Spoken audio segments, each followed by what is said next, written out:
As it turns out, you might live longer if you serve God. Apparently, if you're on the left, zombies and babies are the same thing somehow. We're also going to continue our studies into Job and Enoch. Plus, we have a fantastic Patreon Q&A later on in the show that we conducted earlier in the month. So stay tuned.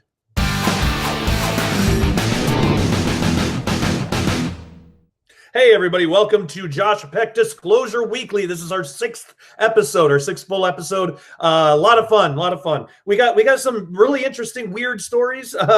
Maybe not as weird as last week. I think last week and the week before, especially, we got into some weird territory. But it's been an interesting week full of developments and things. We're going to get into all that. We're going to be continuing on in Job and Enoch. And we did the very first top tier Patreon Q&A. So for those who donate $20 or more on Patreon, which is just patreon.com/JoshPeck, then those people, if they choose to, they get to participate in a Q&A with me once a month, where we basically just get on Google Hangouts and we talk, and you guys can ask me whatever you want. So it's the least I can do to thank you guys for the support, especially now, because with the knee injury and the upcoming surgery and all that, of course, it just, that's what happened.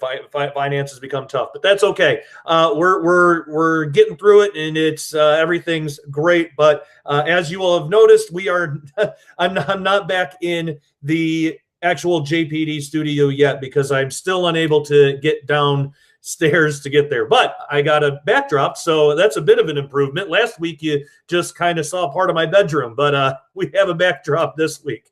So to start off, now this is interesting. Could God help you live longer? Could serving God actually help you live longer? And it turns out being religious might come with a longevity boost, and a new study suggests this. So the study, which analyzed the obituaries of more than 1,000 people across the U.S., found that people with a religious affiliation lived nearly 4 years longer on average than those without a religious affiliation. And the findings held even after the researchers took into account each person's biological sex and marital status, which, are two factors that are known to influence lifespan. Indeed, women live about 4.8 years longer than men on average, but the effect of religion on lifespan came close to matching that. And that's what the researchers have said. So study lead author Laura Wallace, who's a doctoral student in psychology at the Ohio State University, said in a statement, quote, "Religious affiliation had nearly as strong an effect on longevity as gender does, which is a matter of years of life," end quote. So the study agrees with previous research linking religion with health benefits. So for example, existing research has found that attending religious services is tied to a longer lifespan. But these earlier studies often use people's self-reports of service attendance, and it's unclear how accurate those reports are. I mean, I'm sure if people ask you, do you go to church every week? Yeah, I go to church every week, and then maybe you don't, who knows?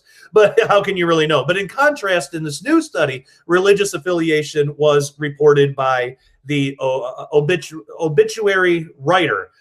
So still, the researchers noted that their study found only an association and did not determine whether being religious causes a boost in longevity or whether healthier people tend to be more religious. So, it's the correlation doesn't mean causation kind of thing, but it might. So the study was published online on June 13th in the journal Social Psychology and Personal Science.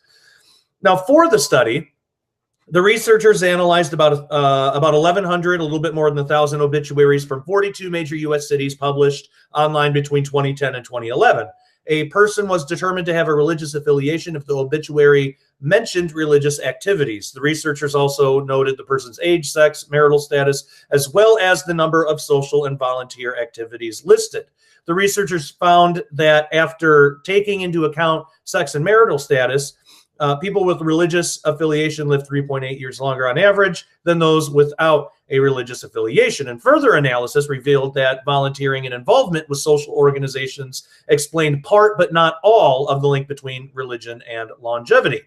So lifestyle factors could have also helped explain this link. So there's many religions that have rules that restrict unhealthy practices like alcohol and drug use, and that might play a role in the longevity. And the researchers have admitted to that. And in addition, study co-author Baldwin Way, who's an associate professor of psychology at Ohio State, is quoted as saying, quote, many religions promote stress-reducing practices that may improve health, such as gratitude, prayer, or meditation, end quote.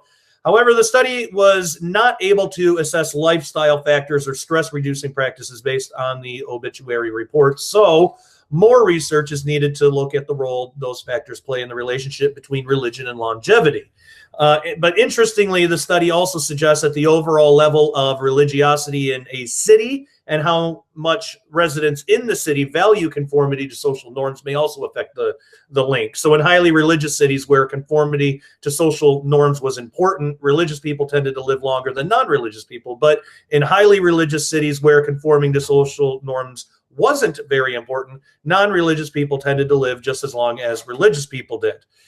So that's an interesting piece of information that the study found. The researchers called this a spillover effect, in which the positive health benefits of religion spill over into the non-religious population. So in other words, in these situations, non-religious people may be positively influenced by being in a religious environment without being religious themselves. And it could be due to effects of religion on mental and physical health in the community, but still, these findings are preliminary and need to be replicated in other studies, and the researchers have said that. So interesting study. I'm curious to know what you think. Make sure you leave a comment in the comment section below, whether you are viewing this on DTube, YouTube, or Facebook. Those are the three main places that we are now. But it is interesting because I would tend to think if you're around people and you're able to fellowship with other people, that could add to it. But maybe that's just with extroverted people. There are lots of people, myself included, who are introverted, and not in the whiny high school goth way. That's not what I mean. But like when you take like the big five psychological exam, you get your five personality dimensions. One of them is introvertedness / extrovertedness, and I score really high in introvertedness, or low on extrovertedness. So it would be interesting to see if that factors in at all. Maybe it's just for more extroverted people. Who knows? Continuing on. The U.S. has pulled out of the anti-Israel UN Human Rights Council, and thank God for this.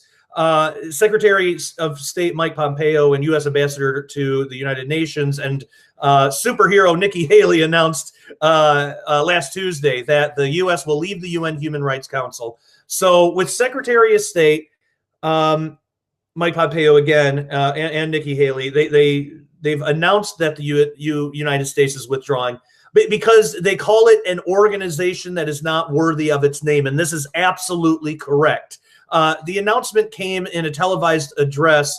This was last Tuesday from this recording. So by the time that you're seeing this, it might have been a little bit, it might be a little bit further back in time. But, and for those who aren't familiar, Nikki Haley is President Donald Trump's envoy to the United Nations. She says a year ago that she made clear the U.S. would stay in the council only if, quote, essential reforms were achieved, end quote. She says it's clear those calls for change were not heeded. So Haley deplores the fact that the council's membership includes accused human rights abusers such as China, Cuba, Venezuela, and the Democratic Republic of Congo. She says that the council has a chronic bias against Israel. And that is, again, absolutely true. You just got to go back and look at the decisions that they've made. How many decisions have they made that benefited Israel as compared against those that were against Israel? So Nikki Haley is quoted as saying, quote, "We take this step because our commitment does not allow us to remain a part of a hypocritical and self-serving organization that makes a mockery of human rights." End quote. So Secretary of State Mike Pompeo, who appeared alongside Haley at the State Department, said that there was no doubt that the council once had a noble vision.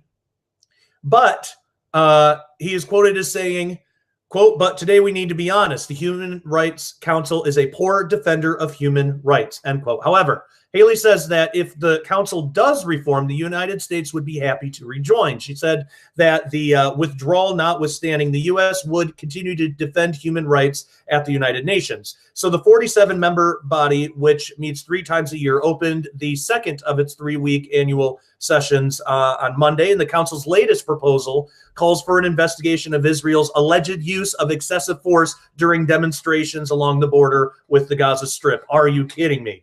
More than 100 Gazans died during several weeks of protests this spring after Hamas and other radical groups orchestrated attempts to charge the border with Israel, despite repeated warnings by Israeli security officials.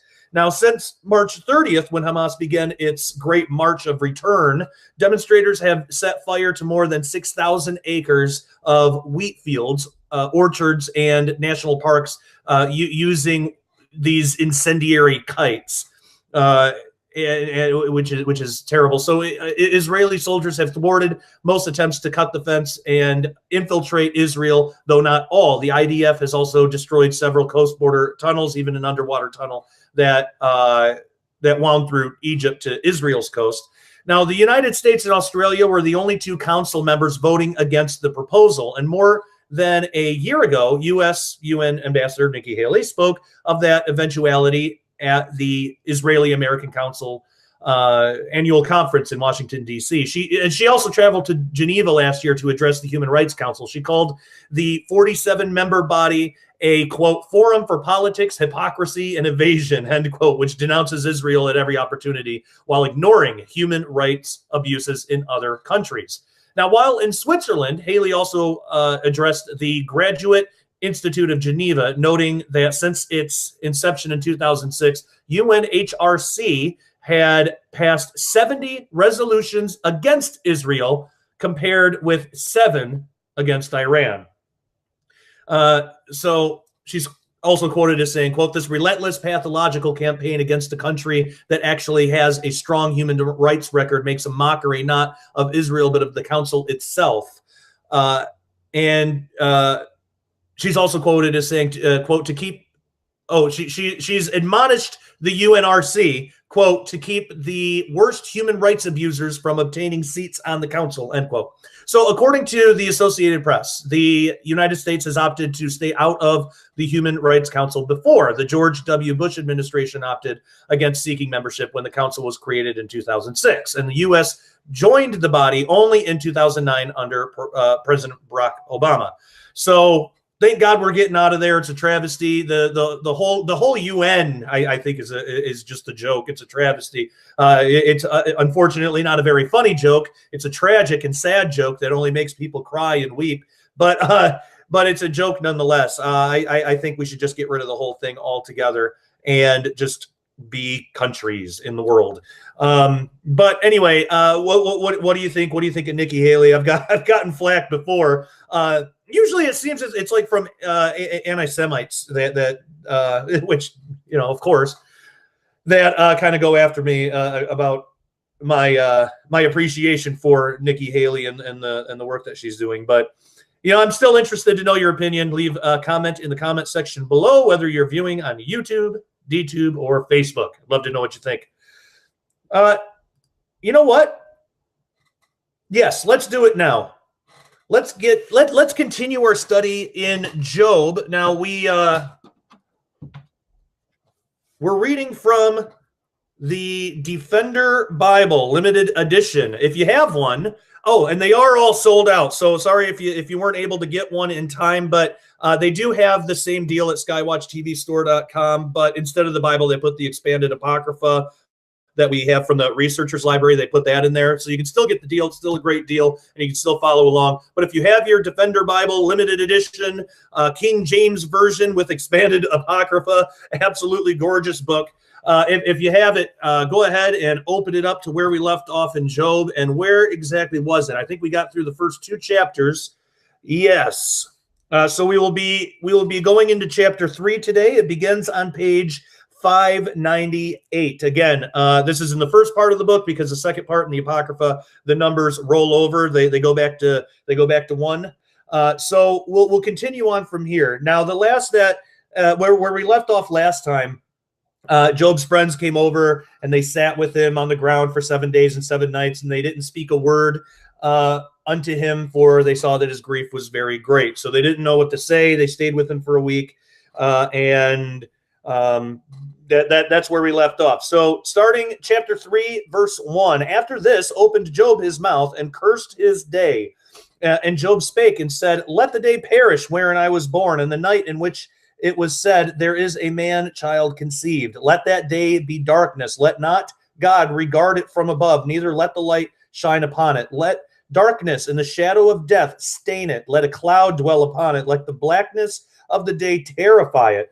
As for that night, let darkness seize upon it. Let it not be joined unto the days of the year. Let it not come into, the number of the months. Lo, let that night be solitary. Let no joyful voice come therein. Let them curse it that curse the day, who are ready to raise up their mourning. Let the stars of the twilight thereof be dark. Let it look for light, but have none. Neither let it see the dawning of the day, because it shut up not the doors of my mother's womb, nor hid sorrow from my eyes. Why died I not from the womb? Why did I not give up the ghost when I came out of the belly? Why did the knees prevent me, or why did why the breast that I should suck? From now should I have lain still and been quiet, for I should have slept, and I should that then had I been at rest. So I'll just cut in right there. What's interesting is Job's already been tempted by his wife to curse God and then die. But he does, and we talked about that last week, what that's really all about. Now, he's got obviously a lot of feelings, a lot of negative feelings on this matter, but he does the exact opposite of what his wife tells him to do. Instead of cursing God and then dying, he decides to curse the day that he was born and lament that he didn't die then, because then he would be at peace. Now, he would be at peace, presumably, with God. What Job's view or belief of the afterlife isn't exactly clear, but that's what we would kind of assume. Or at the very least, he wouldn't be in the pain and all the suffering that he's had to deal with so far. He wouldn't have to deal with it. So it's interesting that even through all that, and even when he's got his own wife telling him, like, you should do this, you should just curse God, look what he's doing to you, he still doesn't do it. He almost what I think is going on here is, in cursing the day that he was born, he's in a sense cursing himself rather than cursing God. And this is interesting. When we fall into hardships, how often do we ask what our role in it is? How often now, I don't think we necessarily need to go so far as to curse ourselves and wish we had never been born. But I would say that's a lot better than cursing or blaming a perfect, all-knowing God. But how often do we actually take it upon ourselves to wonder, what have I done to lead me here? To lead myself here? What could I have done differently? Now, some could read the book of Job and said that he couldn't have done anything differently. We talked a little bit about that last week too. That might be true, but it's unclear. We don't know much about his life beforehand, just that he was faithful to God and he had a lot of really good stuff. So we don't know if he had really dealt with hardship before. This might be the first time. Yet he still had enough sense about him that he'd rather curse himself rather than cursing God. And so I want to put that to you. How often do we do that? When we hit turmoil, the best thing you can do is ask yourself, what could I have done differently?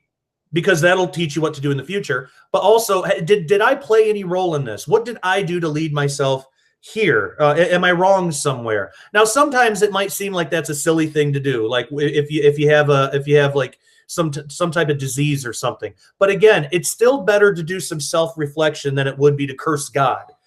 So you don't. Now, I'm not advocating you wish that you'd never been born. Again, we don't need to go that far. But again, as far as we know, this might have been Job's real first time dealing with this much turmoil.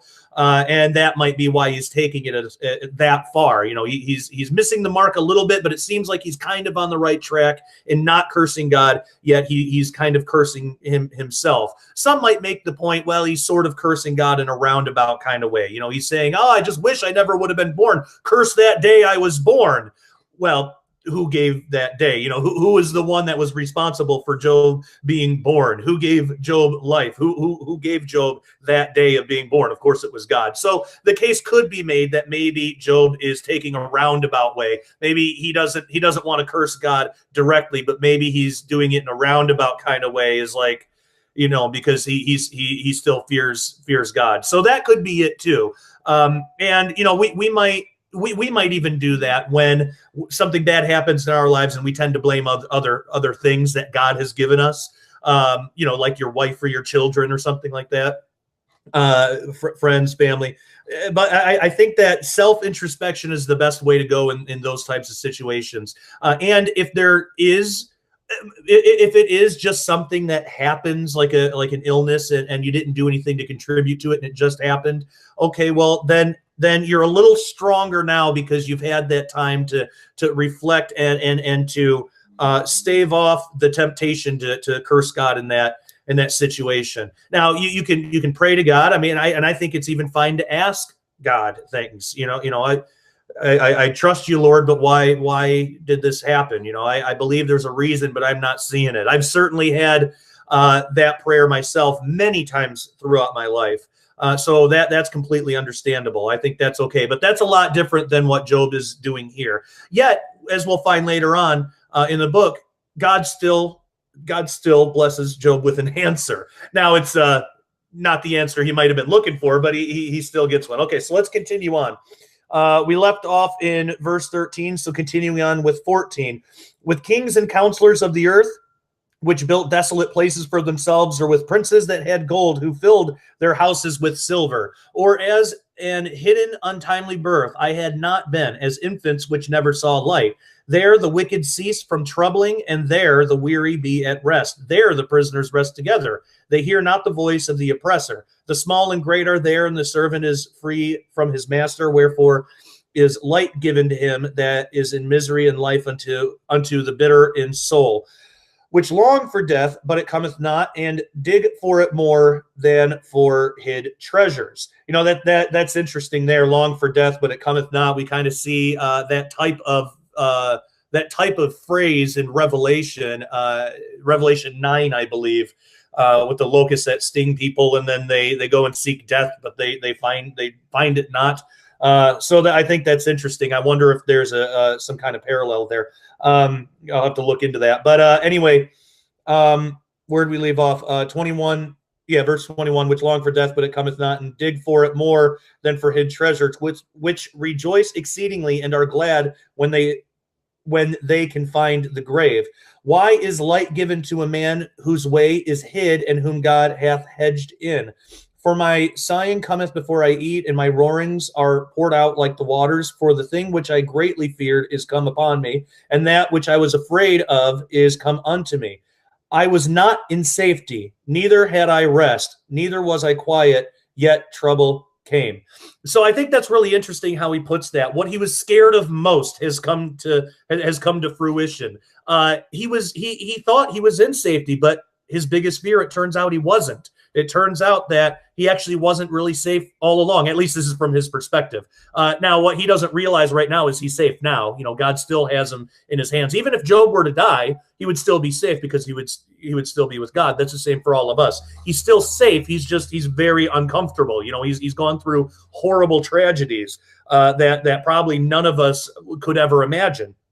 Yet he's got it a little bit backwards here. He thinks that his biggest fear has come true. He actually wasn't in safety. And to a certain point, that's probably right. I mean, chaos, which is in Job personified as Leviathan and Behemoth. We'll get into that. I'm excited for that. But chaos can come into your life at any point. But the point is, it doesn't mean that you're not safe ever. If you're only talking about physical life and stuff like that, then sure, you know, Tragedy is going to happen. Chaos is going to come into your life, but it's how you handle it that's really important. And realizing in those times, you realize, oh, I'm still safe now. I'm still safe now. If you have faith in the Lord, you're still safe, even if you're going through just the worst tragedy imaginable. Even if and when you die, because we're all going to die, you're still safe because God's got you. So Job has it a little bit backwards here, but again, he's still sort of on the right track in understanding. He's not. Again, he's not cursing God. He's getting kind of close in some areas, and he doesn't have the exact idea, but he's trying to figure it out. You know, he's talking it out and trying to figure it out, and that's a lot of how we come to revelations in our own lives by talking them out. All right, so chapter 4. Then Eliphaz the Temanite answered and said, "If we essay to commune with thee, wilt thou be grieved?" So basically, are you going to be upset if we talk to you? But who can withhold himself from speaking? Behold, thou hast instructed many, and thou hast strengthened the weak hands. Thy words have upholden him that was falling, and thou hast strengthened the feeble knees. But now it is come upon thee, and thou faintest. I toucheth thee, and thou art troubled.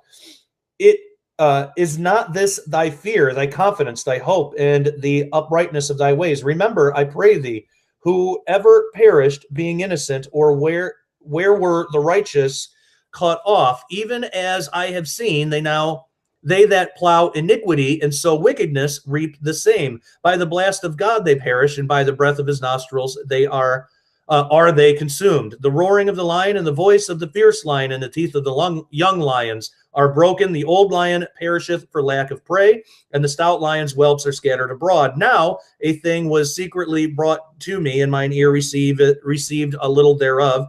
In thoughts from the visions of the night, which when deep sleep falleth on men, fear came upon me, and trembling, which made all my bones to shake. Then a spirit passed before my face. The hair of my flesh stood up. It stood still, but I could not discern the form thereof. The image was before mine eyes. There was silence, and I heard a voice saying, shall mortal man be more just than God?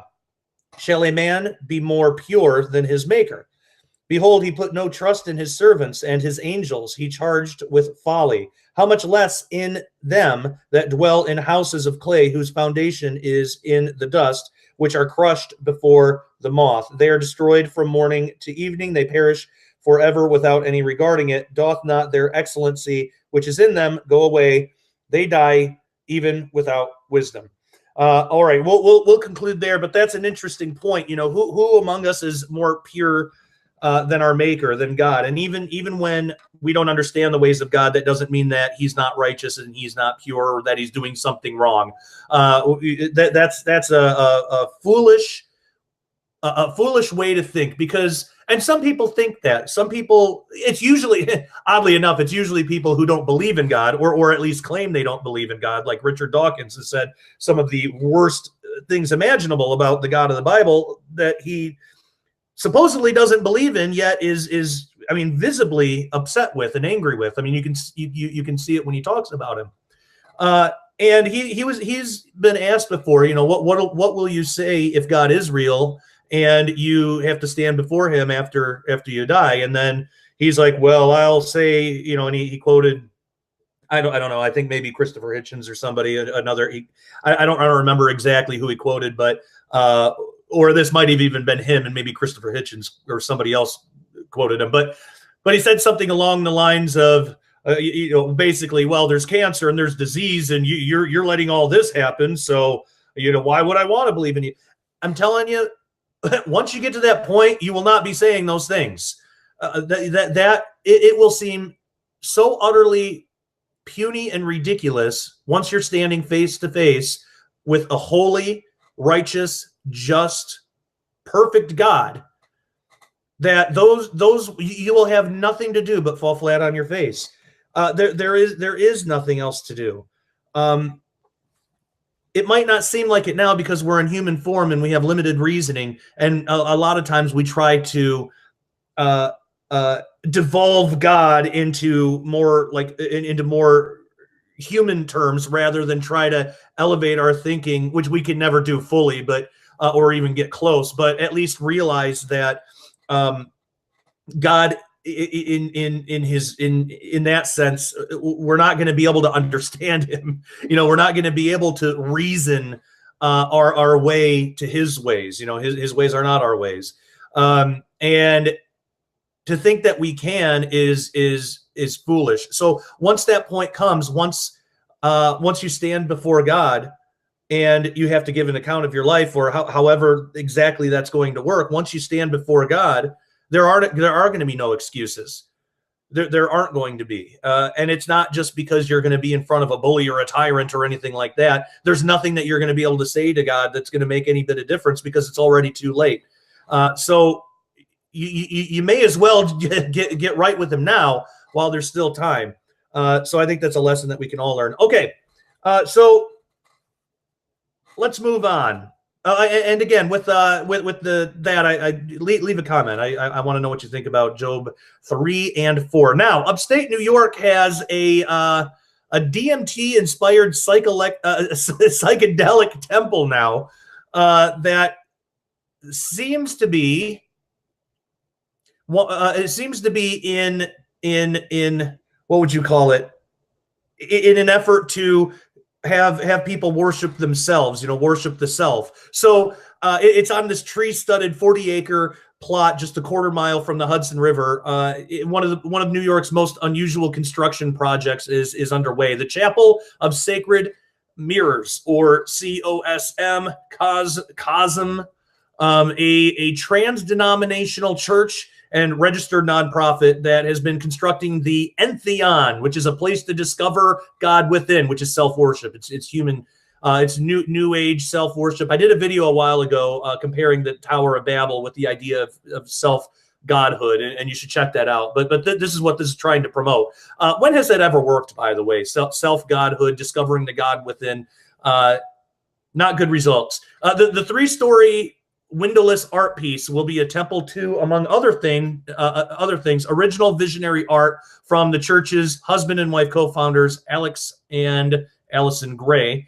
So the couple, who've been together since their first meeting and dropping acid in 1975, previously ran an art space in Manhattan. And after closing down their Chelsea outpost in 2009, Alex and Allison moved upstate, where they've been running their collective and a psychedelic variant of a bed and breakfast. Their Wappingers Falls location hosts monthly full moon festivals, as well as large concerts and events, placing art at the very center of their faith. The estate already features large-scale architectural artwork, such as a 3-story gazebo, temple altered states, that's what it's called, made by the artist Kate Raudenbush, who describes herself as New York-based Burning Man bread.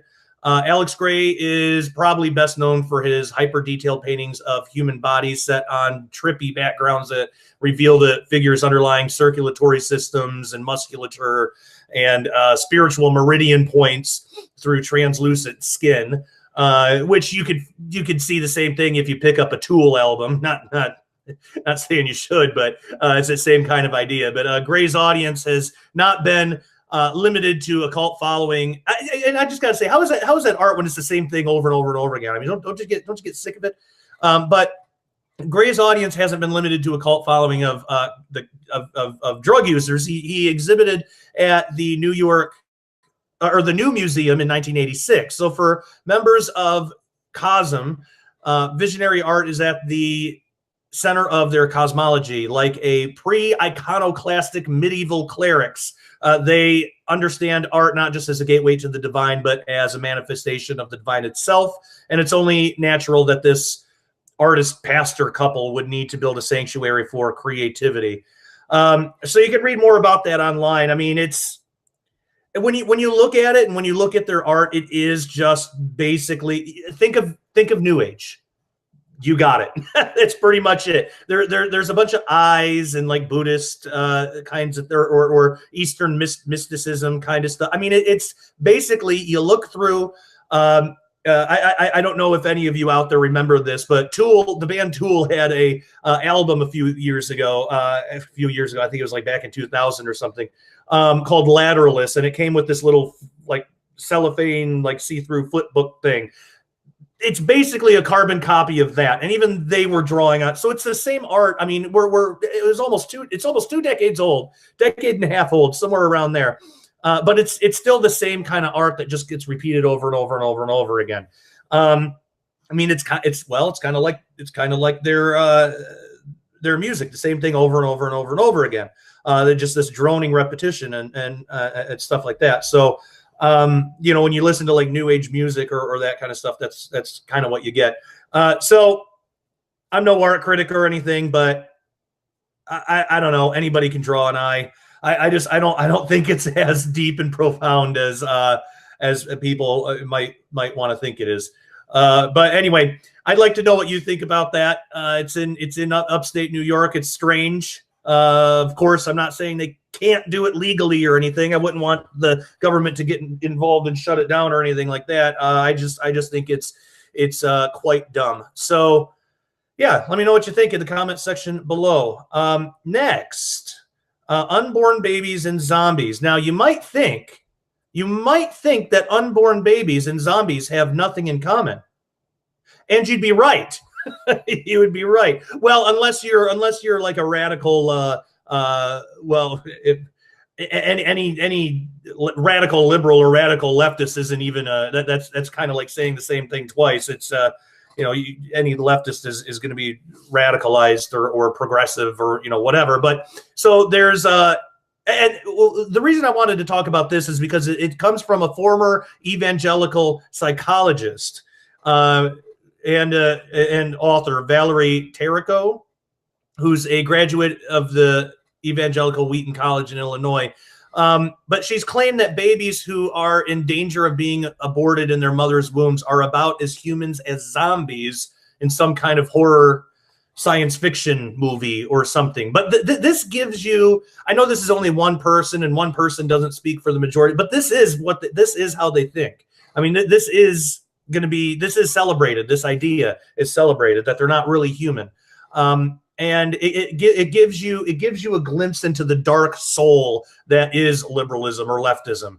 Just the dark pitch black heart of it. But so Tarrico posted an op-ed to the politically progressive news website Alternet on Monday, arguing that, quote, religious opposition to abortion is based on a kind of magical thinking, much like that in zombie stories, end quote. So I guess magical thinking, like if you're a boy, you can just magically be a girl or something like that. That's probably what she's talking about. So in the piece titled What the Unborn and the Undead Have in Common, Tarrico makes the argument that just like babies, zombies, quote, look like people even though they aren't, end quote. You know what? I would say, let's say if zombies were real, I still would say abortion is much worse of a scenario than the plague of abortion in our country is a much worse scenario than a zombie apocalypse across the country. Why do I say that? Because at least the zombies had a life at one time, and they were at least, most of them, they were at least given a chance to live a life, and then they got sick and they died and they came back to life or whatever. But at least they were treated as human beings. The unborn aren't. The unborn to leftists are worse than zombies. They're not like zombies at all. They're worse to them. A zombie is better in their definition, which is just it's sick and horrible. But so she got it wrong. She got it wrong, obviously. But in the leftist mindset, that's what it is. A human in the womb is not considered a human at all. At least a zombie at one point was. So this person said, I already forgot her name. I'm getting worked up. Tarrico says, and I don't mean to laugh. I do get worked up about this because this is. I actually just watched something today by Matt Walsh, and I absolutely loved it, and I agree with him 1,000%. He said, if there is going to be a type of second civil war, it could come through something like the overturning of Roe versus Wade. If the left feels like their precious abortions are being taken away, that could incite a lot of violence, and it could be a type of second civil war. But that would be a war worth fighting. That and you know, it's not like, well, we shouldn't do it because, you know, violence might break out. No, do it. And if violence breaks out, then that's what happens. And then we have to defend ourselves, but we have to defend those who can't defend themselves. The most defenseless of us all are the unborn, our babies in the womb. And people on the left are bloodthirsty for them and want to eradicate them. That is, and I agree with Matt Walsh, that is a war worth fighting. So I think that's something that we really need to take seriously and really bring before the Lord. We all should come together in prayer over that, because I don't know. I mean, we'll have to see what happens, but we need to be prepared. So I say probably a good idea to get armed up if you're not already. Anyway, so she says, quote, sometimes stories and movies explore personhood by drawing us into the lived experience of mythical creatures who don't look like humans, but who share our capacity to think and feel, suffer and love, and cherish conscious life. Zombie stories do the opposite. They take us into the world of creatures that look like us, but who lack the qualities of personhood. Terrico, just sick. Terrico claims that while zombies may have been people at some point and may even have the remnants of human flesh, they operate on instinct alone and are incapable of doing something different because they can't think. Okay, well, neither can a coma patient, yet it's still against the law in a lot of cases to go and slaughter somebody who's in a coma. Now, the writer explains that zombies die by the millions in some zombie movies, and we don't really care about how many zombies die. Because the thing about a zombie is they already died. It's reanimated flesh. Like, there's no soul in there. The soul is gone. Soul is gone. It's totally different than the unborn, where there is a soul in that body. See, this is what bothers me, and what she's trying to do is just make a silly comparison, to bring levity to this terrible situation or this deep topic. But you can tell that they don't respect the opposition enough to even understand our points when they make comparisons like this. I've said this before. I can understand. I don't agree with it, but I can understand why somebody thinks abortion is a good thing. Now, it's not, and they're wrong, but I understand their arguments. And their arguments are wrong, and they're easily refuted, and it's been done by many, many people. But the left isn't interested in reason. They're interested in emotion. They're interested in this kind of garbage, trying to compare it to something that's silly and not real. Because they don't want to take our position seriously. They don't want to take our logic seriously because they know they can't win on that battlefield. They can't win on logic and reason because there is no logic and reason.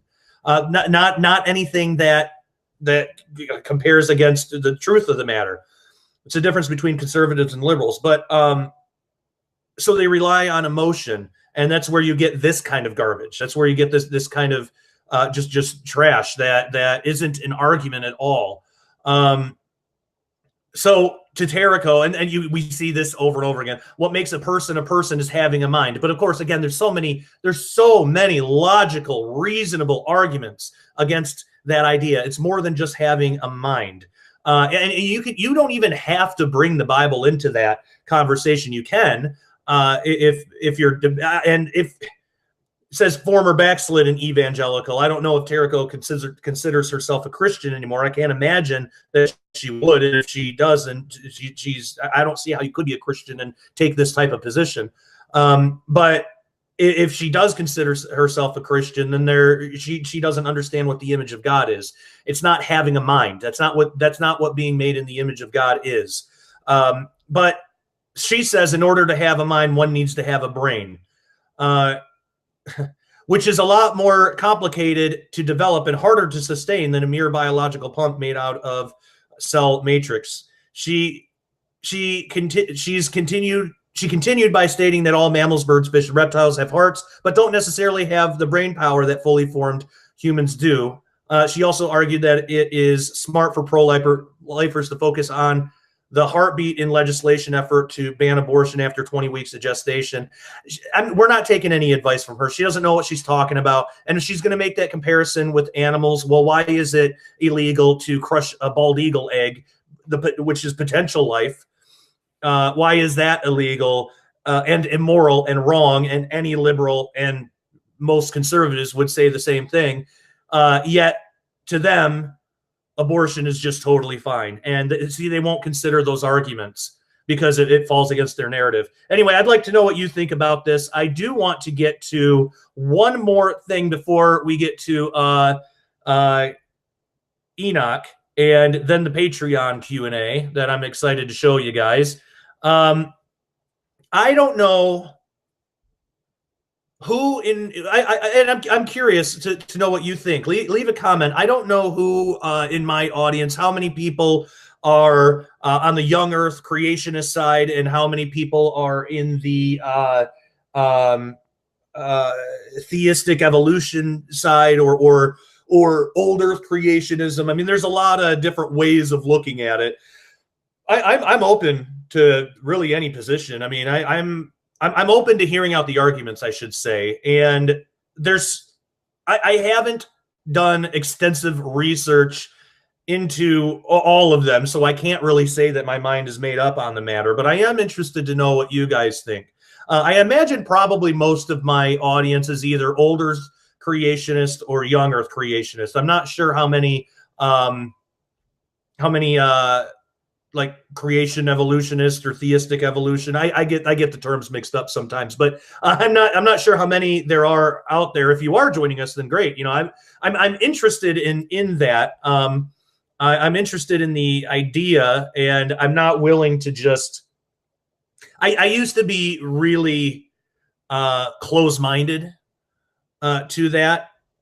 The problem with being closed-minded is you don't know what you're closed-minded to. So if you say, I don't need to hear their arguments because I have the Bible and I just read the Bible and the Bible says this, so that's what it is. All right, well, there are a lot of people who say that same exact thing, read the same exact Bible as you, and still hold different positions. So why is that? If it was just as simple as we just read the Bible and that's it, then how come people who do that don't just totally agree? Well, some people are stupid, but they don't really read it. Well, now you're in pride territory. Now you're falling into pride, thinking that you have all the answers and your interpretation is right. And if people would just get on board with what you believe, then everything would be fine. It doesn't work that way. The fact of the matter is, lots of Christians read the Bible and accept it as absolutely truthful. Lots of Christians aren't influenced by outside sources. Lots of Christians are extremely close-minded about that. Yet lots of Christians disagree on a lot of major points. So it is not good enough to just say, well, I just read the Bible and that's fine if you are not interested in supporting your opinion ever. If you're not interested in trying to convince somebody, which is fine, or if you're not interested in caring about what other people believe or making yourself out to be known as right, then that's fine. Then I really have no problem with that, because I don't think everybody should do that. I think there are people, and you get this online a lot, who they have their position and they think that that's right, and they are so right that they don't have to look at the other positions, but they are more than willing to go and tell you why you're wrong, even though they don't understand the other position. That's just like what we've talked about before. That's liberal leftist mentality. You know, we're better than that.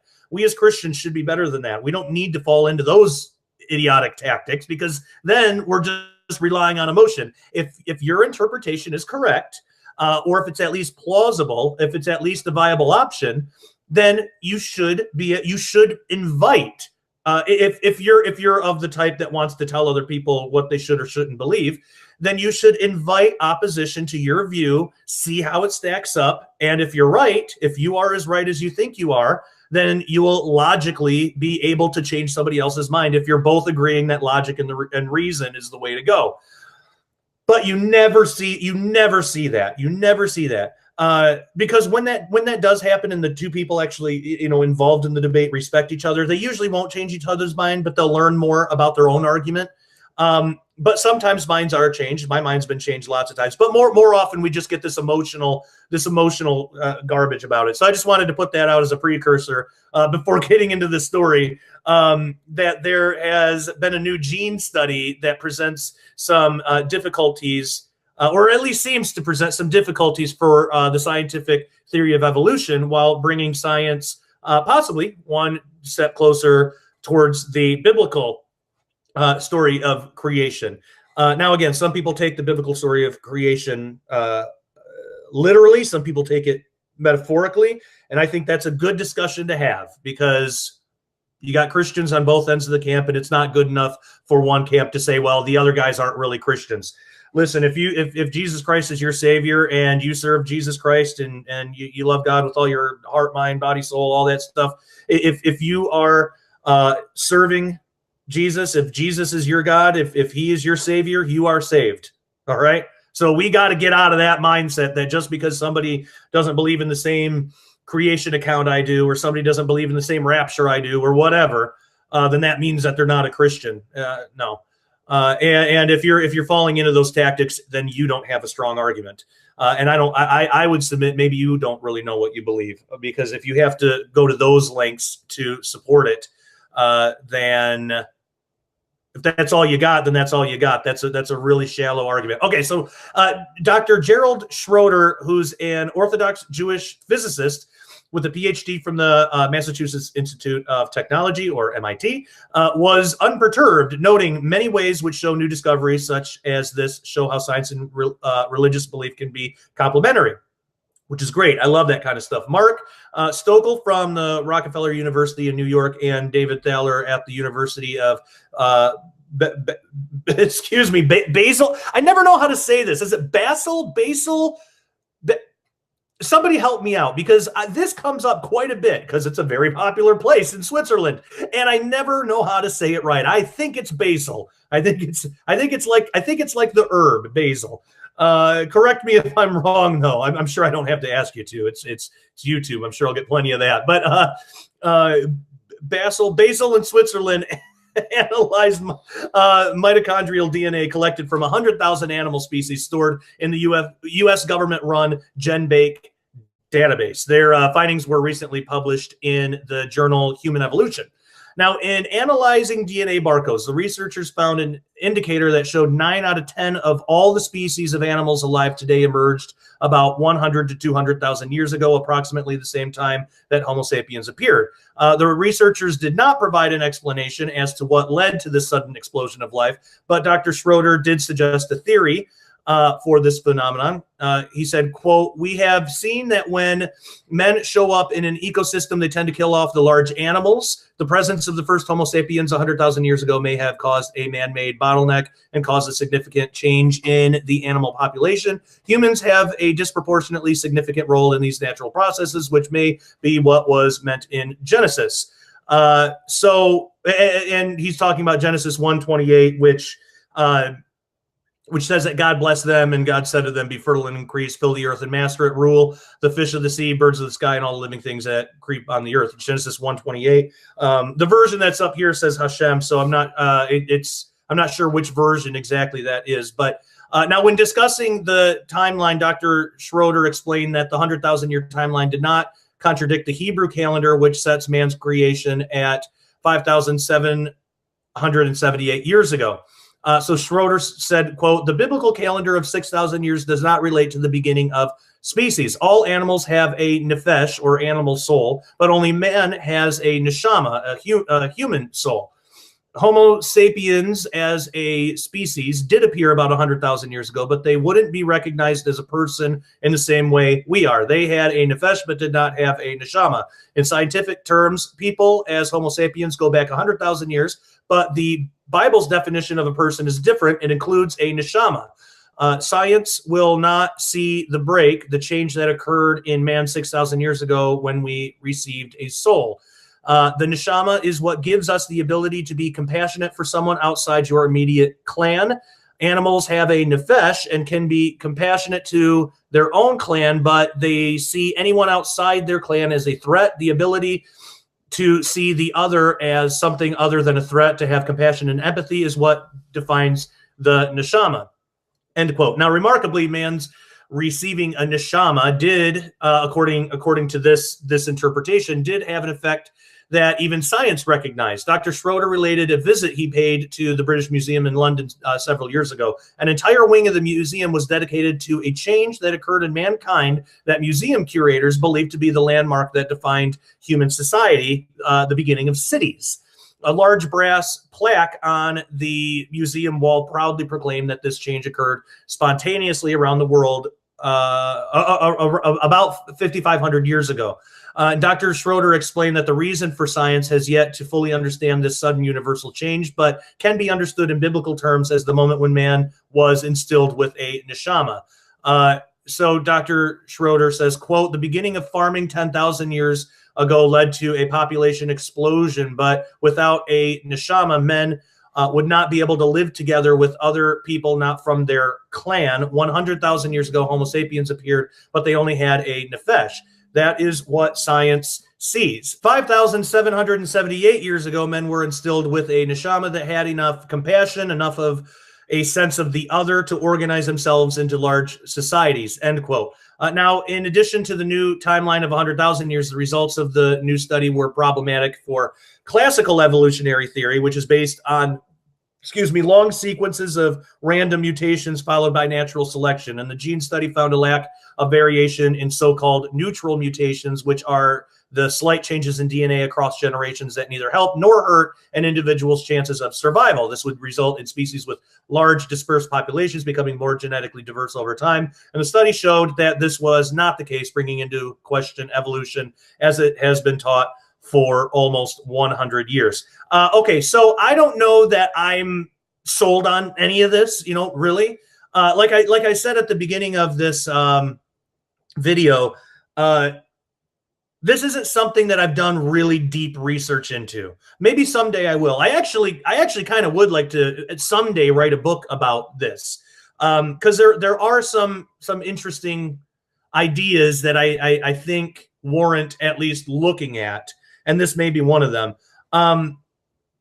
But again, like I said before, I don't ever want to, for me, because I used to be there, and I can look back now and see how prideful and blind and ignorant I was. And I'm not saying that I'm not any of that stuff now. I'm certainly not perfect now, but I don't want to go back to that. And I can't bring myself to a place where I just say, well, that's not what the Bible says, and then just toss it off altogether. It's interesting to me that this comes from a Jewish source. I've always been interested on how the Jews view the Bible, view the Old Testament, obviously, but I am also interested how they look at the New Testament too, even those who oppose it. Again, it's not because I agree with any of it. I just think it's good to understand those types of arguments, because if we understand think about it this way: if for nothing else, if we understood their arguments better, and that they had something there that was keeping them from accepting salvation in Jesus Christ, and we were able to say, well, hey, have you thought about it this way? And then, oh no, I haven't. And then they,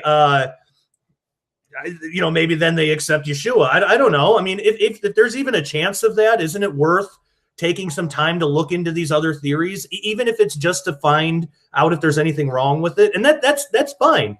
We should be looking at our own theories to find out if there's anything wrong with it. Really, I think that's good to take an idea, take a theory, and see if you can tear it down through logic and reason. And if you see, when you come up with an idea, see if that idea has been opposed and how it's been opposed, and see if you can counteract that. That's how good thinking, I think, should happen. That's how we can progress and come up with better, stronger arguments, and be more intellectual about it. I mean, we live in a world full of idiots and full of really smart people, and I think it's better to not be an emotional idiot. I think it's better to be a rational intellectual if you got to be one of the two, because I kind of see the emotional idiots that fall into the leftist camps of non-arguments and just like I said before at the beginning of the video, if your argument is right, you should welcome challenge if you're interested in defending it. If you're not, if you don't care one way or another, and that believe me, that is perfectly fine. If you say, well, I'm not one of these guys that gets online and tries to tell people what people think. I'm perfectly fine if people want to believe this or that. This is just what I believe based on what I read. Fair enough. Then that's great. Then you're doing, I think, exactly what you should be doing. And now I'm talking to Christians here when I say that. If somebody's not a Christian and they say that, I still think a Christian should, with respect, present the gospel and try to lay out a case. But if you're a Christian, you've already made that step. You're doing good with Jesus and all that, and you have your beliefs about things, but you don't really care to debate them, and you don't want to get involved in what other people believe. Then great, then you don't have to, and that's fine. But if you are, and this is most people, if you are one of those people who likes to get online and tell people why they're wrong and why you're right, and then you just tell them, well, you just don't believe in the Bible, that's why. Like I've heard like 100,000 times, well, Josh, you don't believe the earth is flat because you don't believe in your Bible. You've got to come up with a better argument than that if you want me to believe in your idea. But and no, by the way, I don't believe the earth is flat. But that's an example of, well, the Bible says so. I get it, but that's not a strong enough argument. So because you're not telling me what the Bible says, you're telling me what your interpretation of the Bible is. That I don't care about the interpretation. I care about the interpretation if it's backed by facts and sound logic and reasoning and all that. But if it's just emotion, that's not going to convince anybody. You're only going to scare people into it. Well, you're going to go to hell if you're not a real Christian if you don't believe in this. You're going to scare people into it, and then they're going to go and produce more scared Christians who might not even be real Christians to begin with, because they're just scared of stuff and they don't know how to argue, and then they make the rest of us look bad. And it's not a good way to evangelize people. So I think having solid reasons for why we believe the way that we believe is the better way to go. And we shouldn't be afraid or be threatened if there's another idea about how things might have started that still involve God anyway. So that's all I'm saying on the matter. Now, hey, speaking of flat Earth, no, I know people say, hey, read the Book of Enoch. That's a flat Earth book if I've ever read one. Well, look, if we want to get technical about it, really the whole Bible is.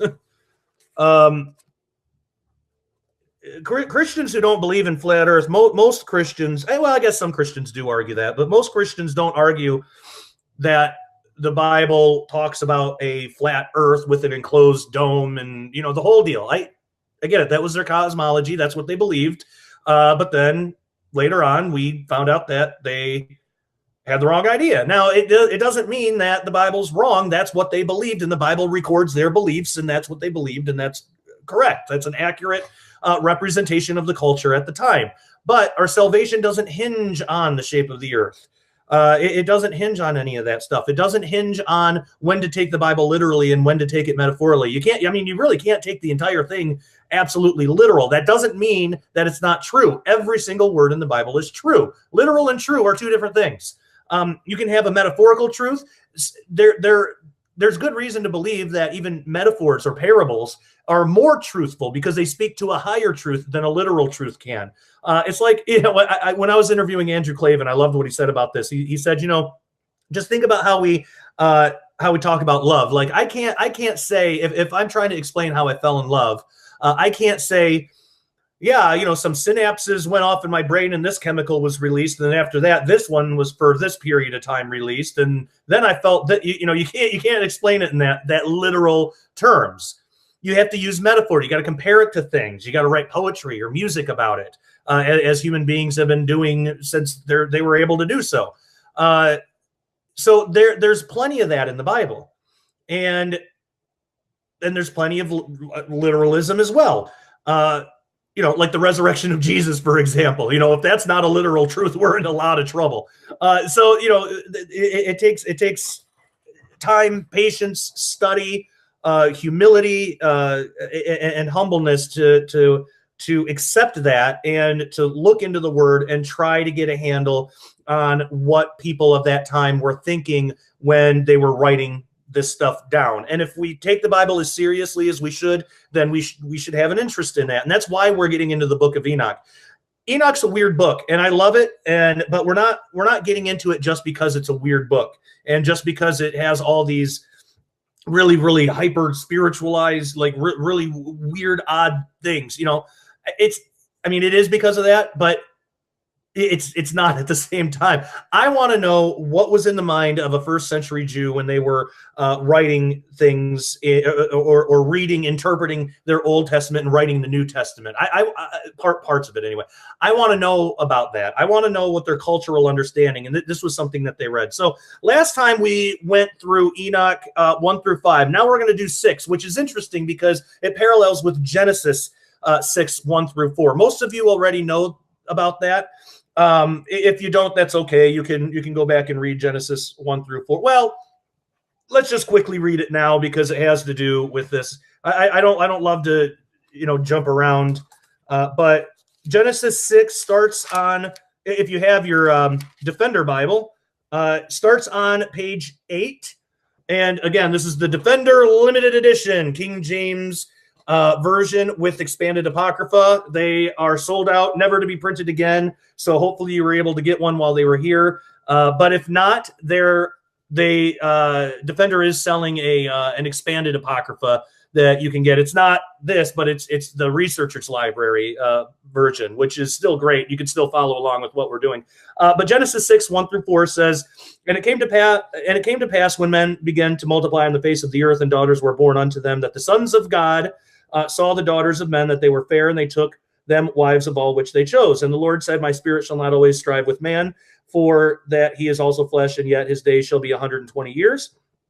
There were giants in the earth in those days, and also after that, when the sons of God came in unto the daughters of men, and they bare children to them. And the same became mighty men, which were of old, men of renown. Now, there's a lot packed into those 4 verses.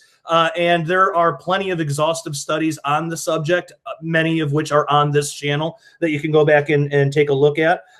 Me and Tim Alberino just not that long ago did just a quick, 15 or 20 minute interview where he talked about the Nephilim and the flood and how they might have returned. So we talked about that. And there's plenty of other things on this channel. But first off, I got a lot of comments saying, oh, the sons of God are humans. And I actually thought that this idea that the sons of God were just humans, I thought that had died off a long time ago, but I guess people still believe in it. We know that's not the case because you can go into the book of Job, which we're also looking at, first chapter of Job, and you see the same phrase there. It's in Hebrew, it's B'nai Ha Elohim, sons of God. You see the same phrase, and it's definitely angels in Job. There's no way that that's human beings. So you let Scripture define Scripture, but that's also why we look into the book of Enoch, because again, it doesn't mean that Enoch is inspired text, but it gives us, it's sort of like a historical record of what would have been in the mind of the first century Jew at the time, or, of writing the New Testament, or like Jews from earlier ancient Jews, what they would have thought about this story, about this account of the giants. And now, when we get to Enoch chapter 6, we get kind of the expanded version of the story. So this is in the Apocrypha, page 7. Now remember, the pages, they roll over at the end of the Bible. When it gets into the Apocrypha, it starts at 0 again. So in the Apocrypha section of the Defender Bible, we're on page 7, and we're going to start at chapter 6 in the book of Enoch. It says, And it came to pass, when the children of men had multiplied, that in those days were born unto them beautiful and comely daughters. And the angels, the children of the heaven, saw and lusted after them, and said to one another, come, let us choose us wives from among the children of men and beget us children. And Semyaza, who was their leader, said unto them, I fear ye will not indeed agree to do this deed, and I alone shall have to pay the penalty of a great sin. And they all answered him and said, let us all swear an oath and all bind ourselves by mutual imprecations not to abandon this plan, but to do this thing. Then swear they all together and bound themselves by mutual imprecations upon it. And they were in all 200 who descended in the days of Jared on the summit of Mount Hermon. And they called it Mount Hermon because they had sworn and bound themselves by mutual imprecations upon it. And these are the names of their leaders. I promise I will butcher these. I'm sure I will. I love you guys. I'll try. Semyaza, their leader. Arakiba, Ramiel, Kokabiel, Tomiel, Ramiel, Daniel, Ezekiel. Wonder if that's like Ezekiel. Not Ezekiel in the Bible, but like the same name.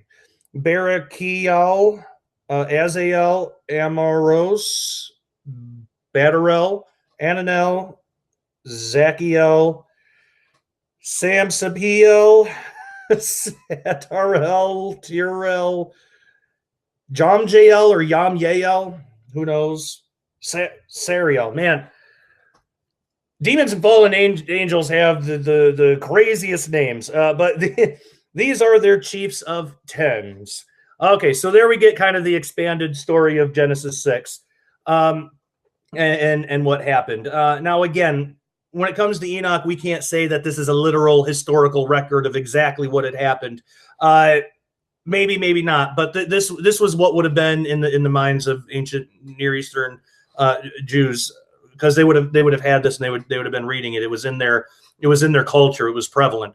So let's move on to chapter 7. And all the others worked, and all the others together with them took unto themselves wives, and each chose for himself one, and they began to go in unto them and to defile themselves with them. And they taught them charms and enchantments and the cutting of roots, which made them acquainted with plants. Now, this is strange because not only do you get a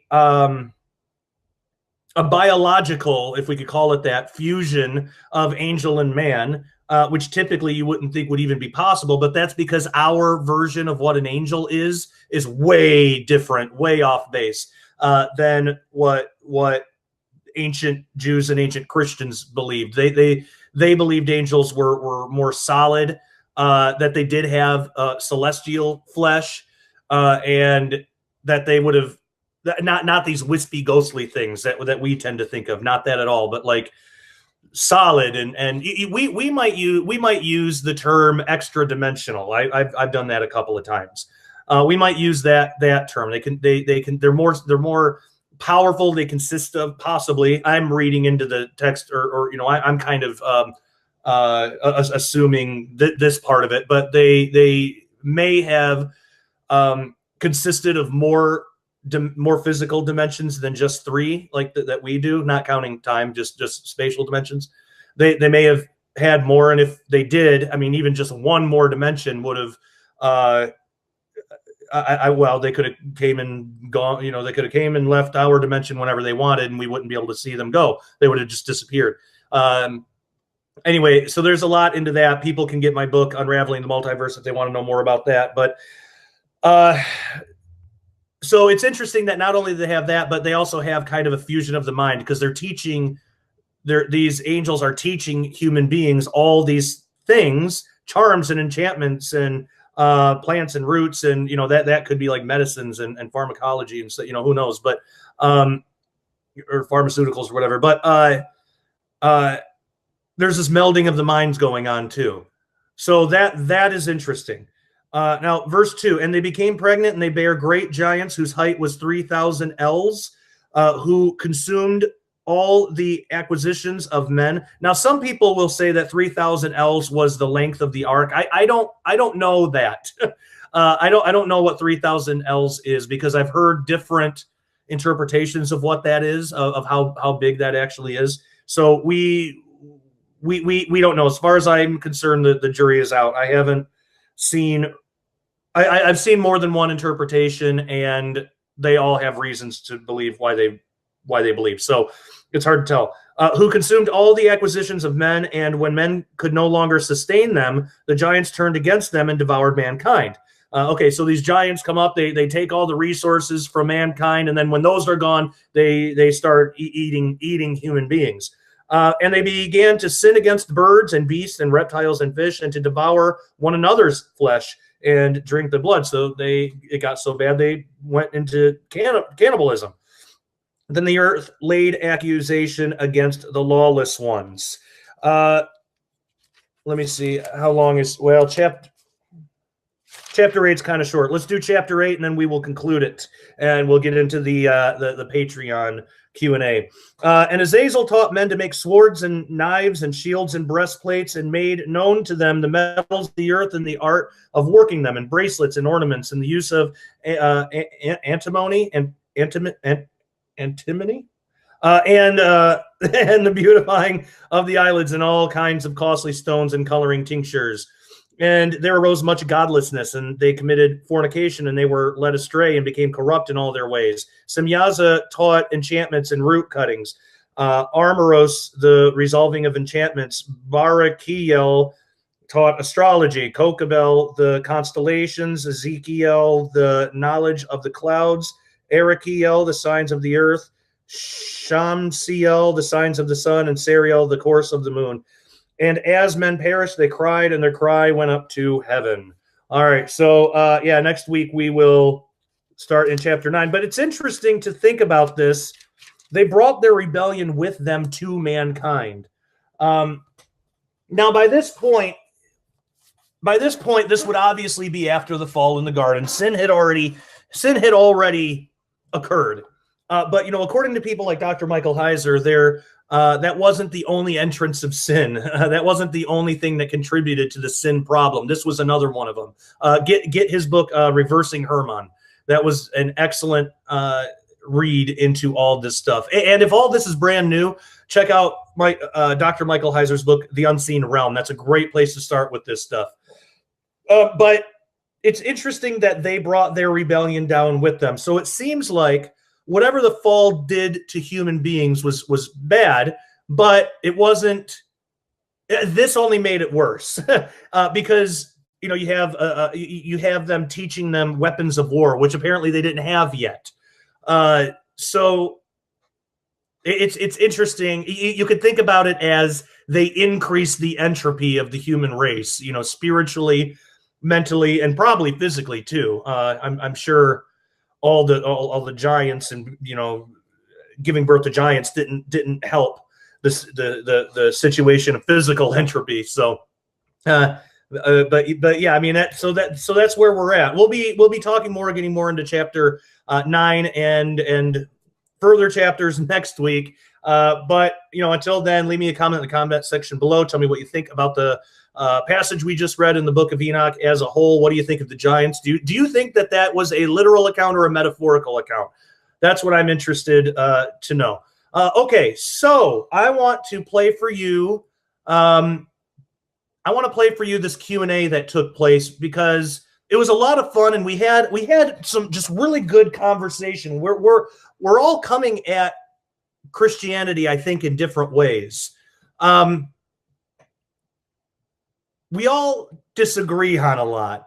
Now, these are some of my patrons. These are two of my patrons, Kristen and Dave, and they. So basically, what a Peck patron is if you care to donate to this ministry, there's a couple different ways of going about it.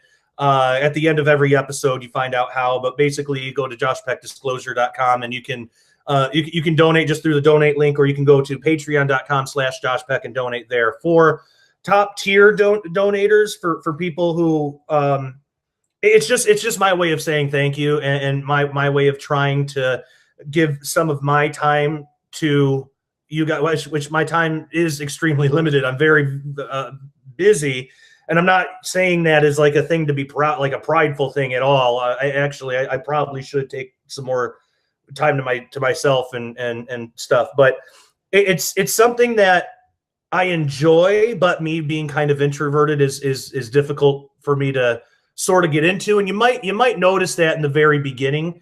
It takes a couple minutes to kind of get into it, but once we start talking, though, there's some really good points I think made by both Dave and Kristen. I hope myself as well. That like for example, Kristen says that she's technically a Catholic, but her kind of version of church is just sort of the fringe stuff that we kind of put out there. And she even asked one time, are we fringe? And my immediate answer was, yeah, unfortunately we are. But then I thought about it for a second, and I had to turn that around and say, no, actually, I don't think we are. And so, but we talked about a lot of things, a lot of good stuff. And I want to give you a chance to see it. If you want to be in next month's Q&A, if you want to talk with us, happy to have you on. Just you donate $20 or more a month on patreon.com, and that's what gets you in. And I don't mean that that's the price of admission. You shouldn't look at it that way. Just if God's leading you to donate to this ministry in that amount, then great. And then this is my way of trying to thank you for that. That's what it is. Don't look at it as that's the price for this thing. I'm not selling time to talk with you guys, and because there's plenty of people that can't afford it or just don't want to. That's fine. You can actually, but if you have a question, you can email me, and I'm happy to answer, and I'm happy to take your question. joshpeckdisclosure@gmail.com, and I'll do my best to answer. And if I don't get back with you within like a week, email again. And it could just be that I forgot, or I might not have seen your email or something. Sometimes that happens. Email again. Facebook Messenger is another good way to get a hold of me. You can find me on Facebook and just send me a message. And I'm usually pretty good at being able to get back right away. Do not just send me YouTube links, though. I hate that. Everybody hates that. If you do it, stop doing it. Don't just send a link. I don't care about the Corpus Christi movie in Texas or whatever. I don't care about Jaden Smith or whatever. All that is fake stuff. Stop sending it around. I will block you if you do that to me. That's just the deal. If you send me an article or a YouTube link and then you don't say anything, then you're getting blocked. That I can't. I don't have time to deal with it. And unfortunately, even if you send me, I won't block you for this, but if you send me a YouTube thing and you're like, hey, this kind of has to do with what you do, and I'm interested to know what you think, what do you think about this? Or if you send me a video on like the Pope said some dumb thing and you want to know what I think about it, I probably won't answer. You might not get blocked for that, but I probably won't answer. It's just, I don't have time to sit and watch YouTube videos. I would love to, but I can't. And especially if it's something that's outside of my kind of area of expertise, I really don't know what I could offer besides referring you to somebody else. I could do that. But if it accompanies a YouTube link, just don't send me YouTube stuff, please. I beg you, don't send me YouTube stuff. But feel free to ask me questions. I'm happy to answer questions about stuff if you have them. Okay, so here is the Patreon Q&A. All right. Hello, everybody. We are here. It is the very first Peck patron discussion, I guess. We're probably still working on the name to figure out what we're going to call this thing, but it's the very first one. So for top tier patrons on patreon.com/Josh Peck, for the top tier patrons, people are welcome to join in the conversation. Ask me anything that you like. So we have Dave and Kristen with us today. So if you want to take part, we're going to do this every month. If you want to take part in these discussions, head on over to patreon.com/Josh Peck. It is the $20 or more. It's the top tier donation, and that's monthly. So if you sign up there, you will be able to talk as well. We've had a little bit of difficulty, so I want to thank everybody who's been patient in the chat room and who's been waiting patiently. I appreciate that. And so it's a little bit different. We have somebody on the phone because we weren't able to get the video to work, but that's okay. Dave is with us live, video and audio, and then Kristen is just audio through my phone. So hopefully everybody will be able to hear her okay, and we'll just go from there. So how are you guys doing? Doing good. Hey, yeah, do you see my picture? Yeah. In your Hangouts? Yeah, your picture is showing up. Okay, and I don't see chat, so do you have folks? Oh yeah, on the I posted it on Facebook. There is a YouTube link. Here, I'll put it in the chat box here on Hangouts. This is the link for the actual watch page. So if you wanted to share that on your pages too, that's fine. It looks like we have 6 people watching live now. That'll more and more will join as we go on. But yeah, okay. Let me tell them that we are live now. Thanks for being patient. But yeah, so I've been looking forward to this. We talked about it a couple of months ago, and but I'm glad that we were able to do this. So yeah, what would you guys like to talk about? The whole deal is you can ask me anything. We can talk about anything you'd like. I am here for you guys. Let me start. Let me ask you something. Sure. What do you got? Josh Peck disclosure. Yes. I'm really enjoying it. Thank you. Is this replacing the sharpening report? You know what's funny? So I did for those who aren't familiar, I did sharpening report for a couple of years. I think it was 120 episodes, and that to me was always a jumping off point to something bigger. Like I mainly used that to. Well, I wanted to, talk about the Bible and teach people things, but I also used that as kind of a networking, a way of networking with other authors and researchers. So when I was doing sharpening report, I actually had an excuse to talk to some of these guys who might be able to introduce me to other people, which surprisingly actually did happen. Michael Lake actually was the one that introduced me to Tom Horn and got my books in front of Tom and everything. And so when I was offered the job to go and work for Tom, for me, sharpening report had kind of served its purpose, but a lot of people, so many people really liked it, and I didn't want to just cancel it. So I went through a couple of different, options with hosts and everything, then finally found the right one who's hosting it now, Sam Johnston. So then I didn't do that for a while and just focused on Into the Multiverse and Skywatch, but I started to really miss doing videos at home.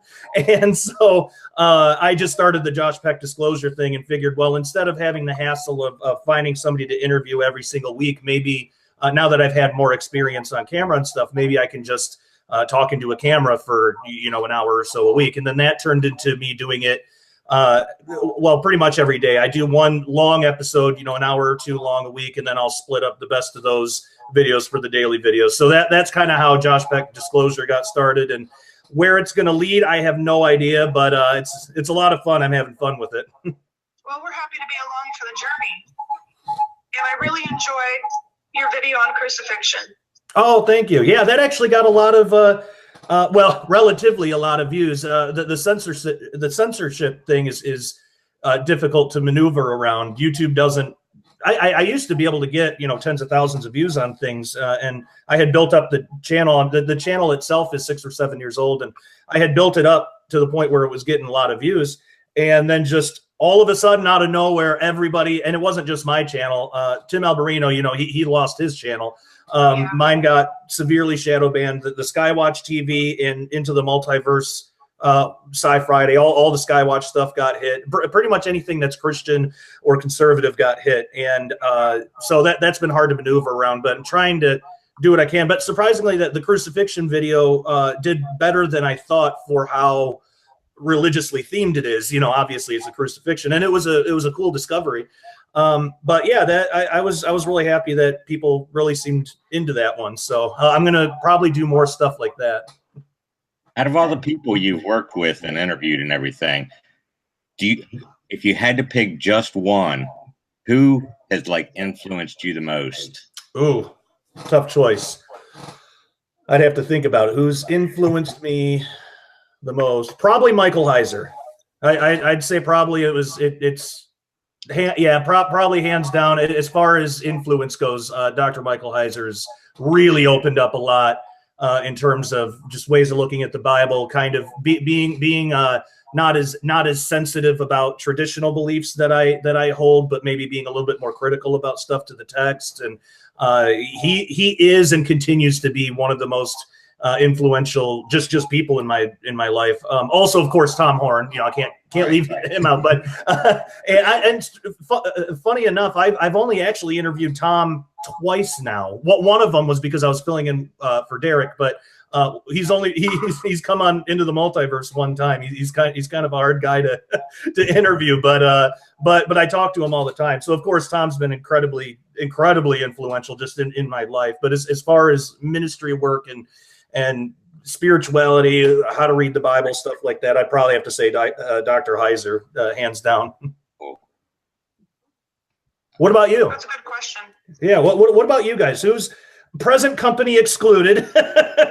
Who's the most influential Christian writers or thinkers that you guys enjoy? I would agree with Michael Heiser, but I also, when I first started getting into things, one of the first things I got into was the Nephilim, and naturally I found L.A. Marzulli, and I just devoured everything he had. Yeah. Actually, he was the first one that I found in this whole realm of I don't know, fringe Christian, whatever you want to call it. Somebody in the chat's calling it a cult, whatever. But whatever we call it. L.A. Marzulli was kind of my doorway into that too. But yeah, what about you, Kristen? Who are some researchers you like? I'd have to say Steve Quayle's probably at the top. Yeah, Steve's great. Steve Quayle. Yeah, he's awesome. He was actually just at Skywatch recently, and I missed him because my whole knee thing. I've been working from home, which is it's unfortunate, but it's fine. I'm actually really grateful to Skywatch for working with me on this whole thing. But yeah, so Steve was just in town to record some upcoming episodes of Skywatch, which is exciting. He's got a new book coming out called Terminated, which should be good. And then he was also I pre-ordered that. Oh, cool. Okay, yeah, I didn't even know the pre-order was out yet. That's awesome. Yeah, I haven't had it. My Defender Bible's on its way too. Oh yeah. Oh man, we have been having such a rough time with that. We put in the order to the printer months ago. I mean, we thought that we had enough time, more than enough time for them to. But I think because it's such a unique thing and such a specially ordered, I mean, it's completely different than what they do. I think that's why it's been taking so long. But thank God that. People for the most part have been really patient, which has been great, and they're now getting sent out, which is fantastic. Amen. But yeah, I like mine. I just did a video talking from the books of Job and Enoch, and did a video on that. And somebody in the chat is saying that Ravi Zacharias is a favorite. Yeah, I like him too. Yeah, it took me a second. For some reason, not because they're anything alike, but I just, for some reason, I think they look alike. But I get Ravi Zacharias and Benny Hinn mixed up all the time. they're like, they couldn't be further apart in theology, but they kind of look alike to me. And so I had to take a second to remember which one that was. Oh. So guys, tell me your story. How'd you guys get started in Christianity? Or were you born into it, or did you find Christ later on in life? Let's start with Kristen. I was raised in a fairly Christian home. I think I was probably 7 or 8 years old when we started going to church, and then I became Catholic. Okay. But, I've had people tell me, you sound more like a Protestant. So all I got to say is, without Jesus Christ as my personal Savior, I'd be completely lost. Amen. So I'm learning quite a bit. I don't necessarily follow everything in the Catholic Church. Sure. So I just want to be obedient to the Lord. And what you talk about, Michael Lake, Heiser, Horn, Quayle, Alberino, that's my kind of a field of hobby. Mm-hmm. So I follow all of you. Well, that's awesome. That's great. Yeah, and that's really cool too. I know sometimes there's sometimes Protestants, especially in our kind of groups, can be hostile towards Catholics. I hope nobody's treated you like that, but sometimes that can happen. And I appreciate you know, you just coming out with it honestly. That's great, because it's not really anything to be ashamed of. I mean, we're all trying to find our own path, and you know, I guess I would consider myself a Protestant. I was raised Baptist, so, but I don't follow or believe. I don't think I would consider myself a Baptist thing. I don't know what I guess I'm just I think I'm just a Christian. That kind of sums it up for me as well. That's awesome. I love that. What about you, Dave? Well, basically, I was raised in a Christian home. Well, just my mom, and she kind of dragged me and my brother along to church, and got to the point where started to hit my teen years and got a little rebellious, and I ended up like bringing a witchcraft book to church with me one morning to read, and that was the last Sunday she made me go to church. Understandable. So I took a departure there for a few years, and eventually started dating someone who went to church and got back into it. And that's when I finally actually surrendered my life to Christ and got baptized and everything. And then I got to the point where I just realized I was just sort of going through the motions, and kind of fell back out again, and then got back into it again and got back involved. And that's when I started looking into finding Christian podcasts to listen to and everything. And two of the first ones I listened to were Chris Rosebur's Fighting for the Faith, and Matt Slick's just his radio show. And then when because I was originally raised in the Church of Christ, which is very legalistic. Yeah. So when I first started listening to Matt Slick, and he started explaining grace and how it's like God has a hold of you and not the other way around, it's like everything just clicked at that point. And with learning the discernment from Chris, it's like then I started to get back into the fringe topic. So it's like God put me on a path to like, here, get your theology straight first, get grounded some, and then go back and look at all the weird stuff. That's a really good way to go about it, because I kind of had to go through a process like that as well. I mean, I was, you know, like I said, I was raised Baptist, and most people know my whole testimony, so I won't get too heavy into it. But it was the weird fringe stuff. I've always been interested in like science fiction and just weird stuff, so it was easy. And being brought up Baptist, you know, it's not always compatible. So, you know, it was hard for me to find Christians that had similar interests. And it was really, really easy for me to fall into New Age when I was a teenager and young adult.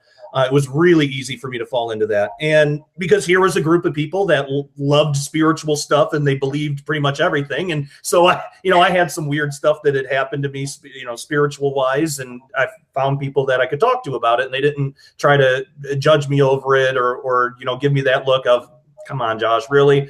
You know, it was accepting, and I loved it. So I got really into New Age for a while. And for years, but that was probably the worst decision I'd ever made, because I was using that not only to treat my addictive personality and my depression and my lack of Christianity, because, you know, I think we're all spiritual creatures in a body. So if you take out the spiritual side of existence, then you're going to fill it with something. You know, some people will do it with like politics or so, you know, whatever. There's any number of things that people will fill that with. But I was just a mess, and I was trying to solve a spiritual problem. I was having sleep paralysis and demonic attacks and stuff like that. And I was trying to solve a spiritual problem with New Age, with astral projection and stuff like that. And it only made it worse. So there came a time where I really had to just completely submit to Christ. And I think that's actually when I really did get saved. Like when I was really consciously making a choice to follow Jesus for the rest of my life. And he did. I mean, it was a process. I had to, you know, clean up the mess I had made, but he guided me through it. And But I got really interested then in like Nephilim and UFO stuff and like the fringe Christian stuff that I write a lot about and still do, and I'm still interested in that. But for a little while, I was almost almost. Are we French, Josh? Huh? Are we French? Are we friends or French?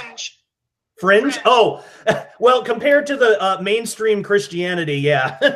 But you know what? Actually, I don't think we actually are. I think with the persona that most Christians want to put out, it would seem like that. But I think internally, I don't think so at all. I think we're all in the same group. I mean, the world is really, it's Christians and non-Christians. It's believers and not believers. Those are the two types of people that you have. It's saved and those who need saving. And you know, and those of us are really seeking the deep truth here. Yeah, absolutely. And so, yeah, I think that ultimately, and it's weird that Christians are the most, or can be the most judgmental people out there. I mean, and I mean, there are you know, I look at it like this: when an atheist does it, you know, when an atheist is judgmental, it's like, okay, well, you expect them to be. They're not all of them are like that, but when one is like that, it's like, okay, well, that makes sense. It's kind of like when a baby cries, you get it. You know, they're not old enough, they don't understand yet. And I don't mean that as an insult. It's just, that's what it is. But when a Christian does it, I that's a big problem, because we as the church, as the corporate body of Christ, we should know a lot better. You know, we should know a lot better than to be. Now, if it's because there are areas allowed where judgment from Christians of other Christians is allowed, but it's not in the way that we see in YouTube comments or on Facebook comments or anything like that. True judgment in Christianity is supposed to be like, okay, well, I love and really care about you, and I see here is an area that you could be doing. You could be happier and more productive as a Christian if you did this thing differently, and here's why I believe that. And it's just totally out of love. You know, it's out of love. It's not out of condemnation or out of love for being right. We get that a lot. It's not about any of that. It's like if a family member was struggling with something, and how would you talk to them? You know, how would you try to intervene? And it should be the same thing, but really it's not. And I think it's because I think there's this deep psychology of people, especially Christians, who want to put on this persona that's not really them, and not admit to the other things that maybe people who are more in the fringe, as it's kind of called, are a little more, not that we're great at it, but we're a little bit more accepting of just being honest about, like, well, yeah, you know, aliens and ghosts and, you know, whatever. Whereas I think most of Christianity don't want to touch that stuff, because ultimately I think it would be, they would see it as a weakness or something where they would be vulnerable to attack from other people. I mean, just imagine, I know the church I grew up in, when I started talking about that I believed I was being attacked by demons because of the sleep paralysis stuff, that wasn't handled very well. You know, it wasn't, there wasn't, you know, any instance where I was, you know, just generally accepted and say, okay, well, yeah, that's probably right. So let's pray and let's learn some spiritual warfare and let's learn how to take care of that. It wasn't anything like that. It was, well, Josh, it's just dreams. And see, so it wasn't I wasn't the one lacking there. You know, it wasn't, I wasn't the one with the issue. I mean, the sleep paralysis was an issue, but I wasn't the one with this internal issue. I didn't have any problem admitting the weird thing that was going on. The issue was with the others who couldn't get past the idea that maybe that is actually happening. So let's at least talk about it and figure out what's going on. So I think most Christians are just kind of like that. Actually, I think most people are like that, but especially within the church, I think a lot of people are just kind of like that, and haven't either haven't had the opportunity or haven't taken the time to try to think about why that's the case. That's been something I've been really focused on recently with myself, is trying to understand, you know, my own motivations, why I like certain things, don't like other things, you know, why, I'm trying to figure myself out from the inside, you know, and I think if we all could start to do that, I think we could get along a lot better, because it definitely teaches humility. Because the first thing that you realize when you do that is you're no better than anyone else. And I suspect you guys have probably already done that, because otherwise there's no way we'd even be able to have a conversation, you know. Imagine if, like, you know, the Kristen, like the first time when you said you're a Catholic, or that you're connected with Catholicism in some way, if Dave was like, well, you know, screw this, I'm not going to have anything to do with this conversation, and then he just left. Or like if Dave lights up a cigarette or something, and I say, well, we're not doing this, I just you know, forget the whole thing, you know. It's little petty stuff like that sometimes Christians and people at large get hung up on. But when you start to really, there's a lot of petty. Oh yeah. In the mainstream Christian church, which is why I don't go. Same here. I mean, I've got my Skywatch family. I've got certain programs that I listen to. I like the Gilbert House Fellowship. Yeah. And I'm trying to spend time every morning in the Word, really searching the Lord. But I could care less if someone's hair is pink, ear pierced, you smoke. Do you love the Lord? Exactly. Right? Yep.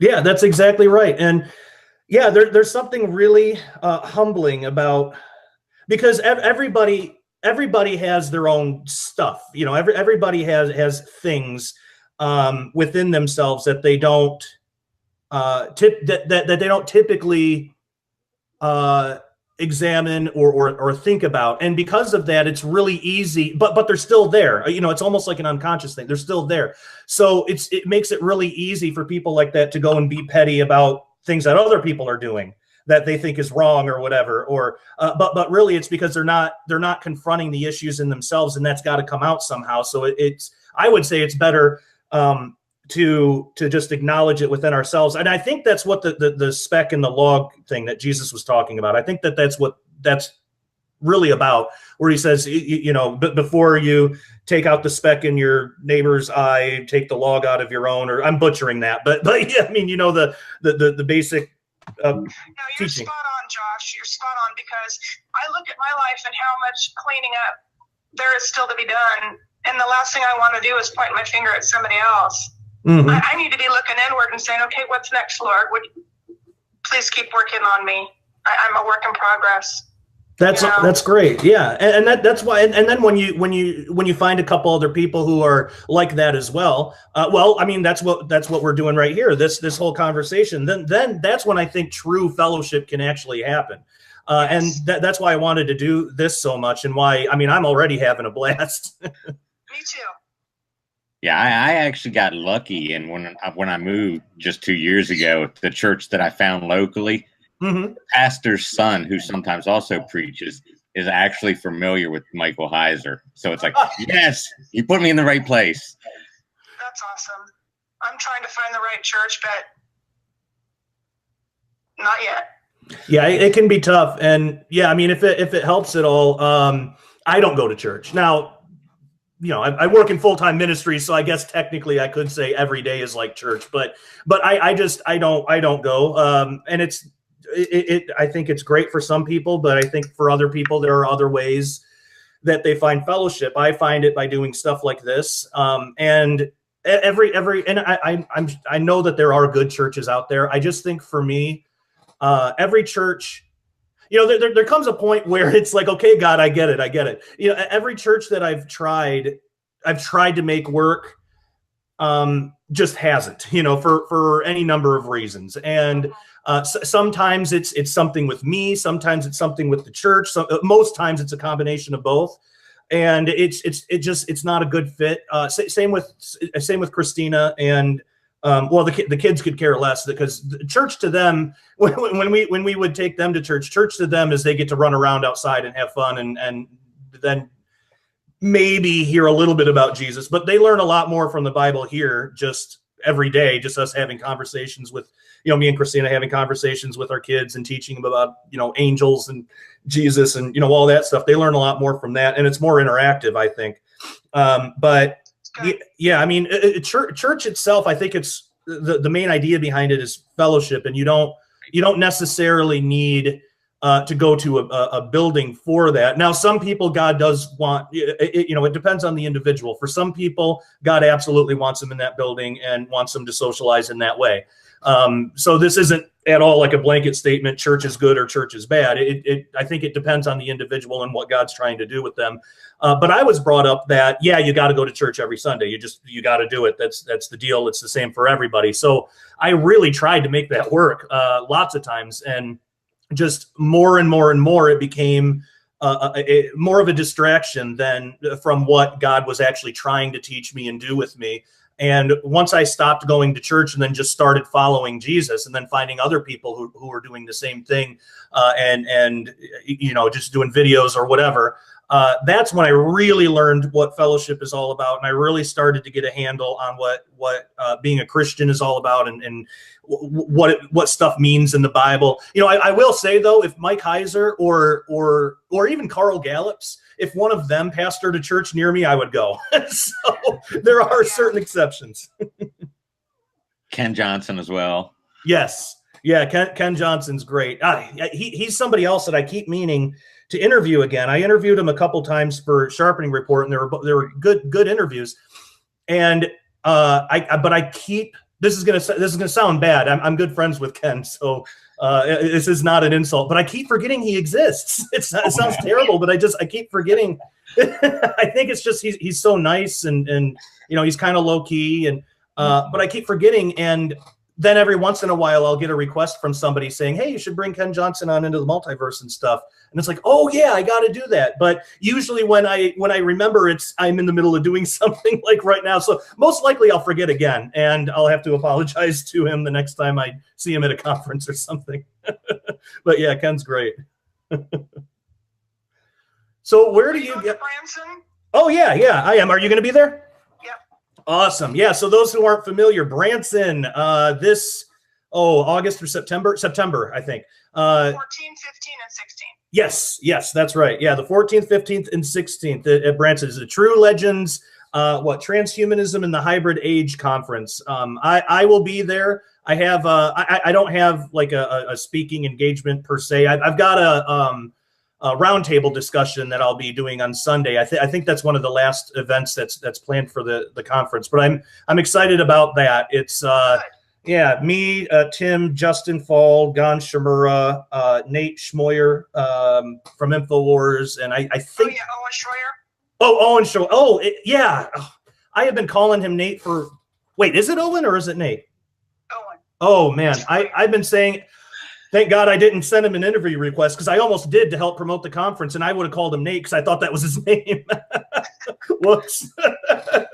But yeah, so he'll be there. That'll be a fun conversation. But yeah, if people are interested and want to check it out, the website is gen6.com. They still have live streaming and stuff available. Maybe tickets. I'm not sure if they're sold out yet. Steve was saying on Skywatch that just got posted that 400 tickets left. Oh wow, yeah. So that's out of 3,000, I think. So they're going to be running out pretty fast. So yeah, if people want to grab that, they should. Gen6.com. But yeah, I'll be there. Are you going to be there, Dave? Nah, it's too big of a trip. Understandable. Where are you from? I'm in Baltimore right now. Oh, okay. For some reason, I thought you were in Georgia, but I think it's because I'm friends with Carl and Kenneth Funk. And we're all kind of in the same online groups, and I think that's why I thought that. Most like Justin and Wes are from Georgia. Most people are from Georgia.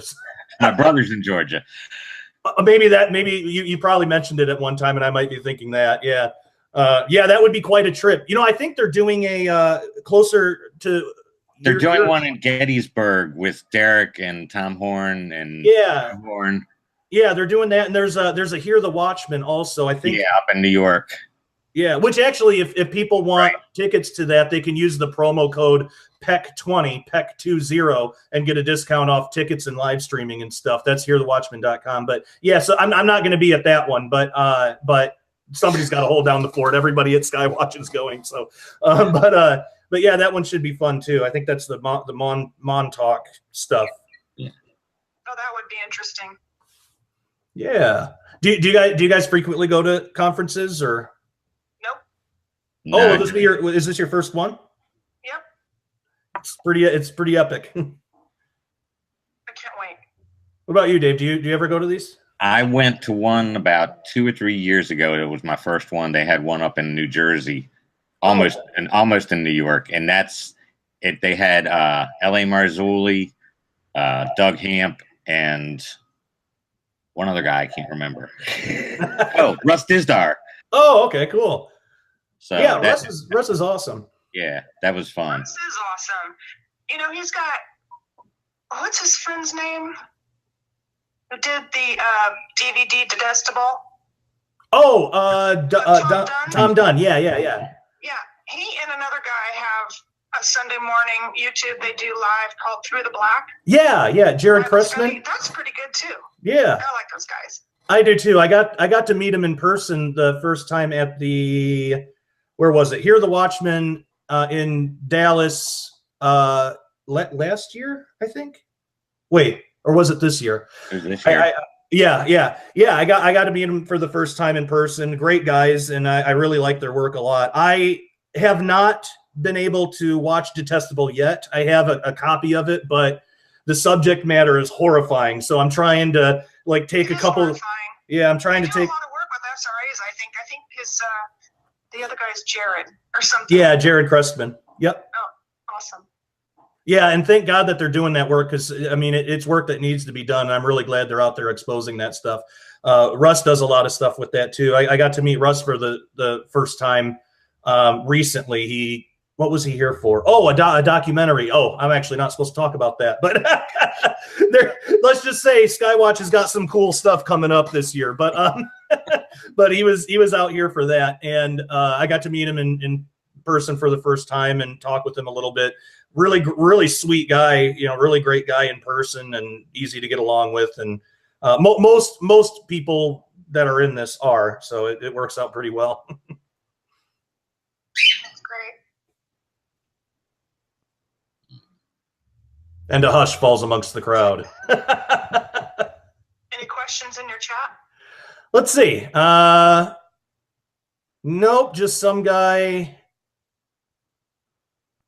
Hey, so anybody in the chat, if you're watching this and you got a question or a topic of conversation, feel free to throw it in the chat box.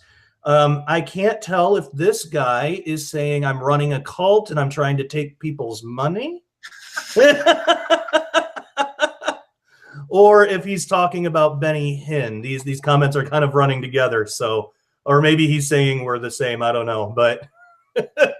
Best chuckle of the day. Yeah, it comes with the territory. I had what was it? What I've noticed a lot that happens, even with the daily videos, they're usually really short. They're only a few minutes long. Occasionally one will be a little bit longer, but I've noticed that people will have an immediate reaction to whatever the title is, or if I write an article, whatever the headline is, and they immediately have an opinion on it, and they think that they know what my opinion is based on just the title. So what's funny, this just happened.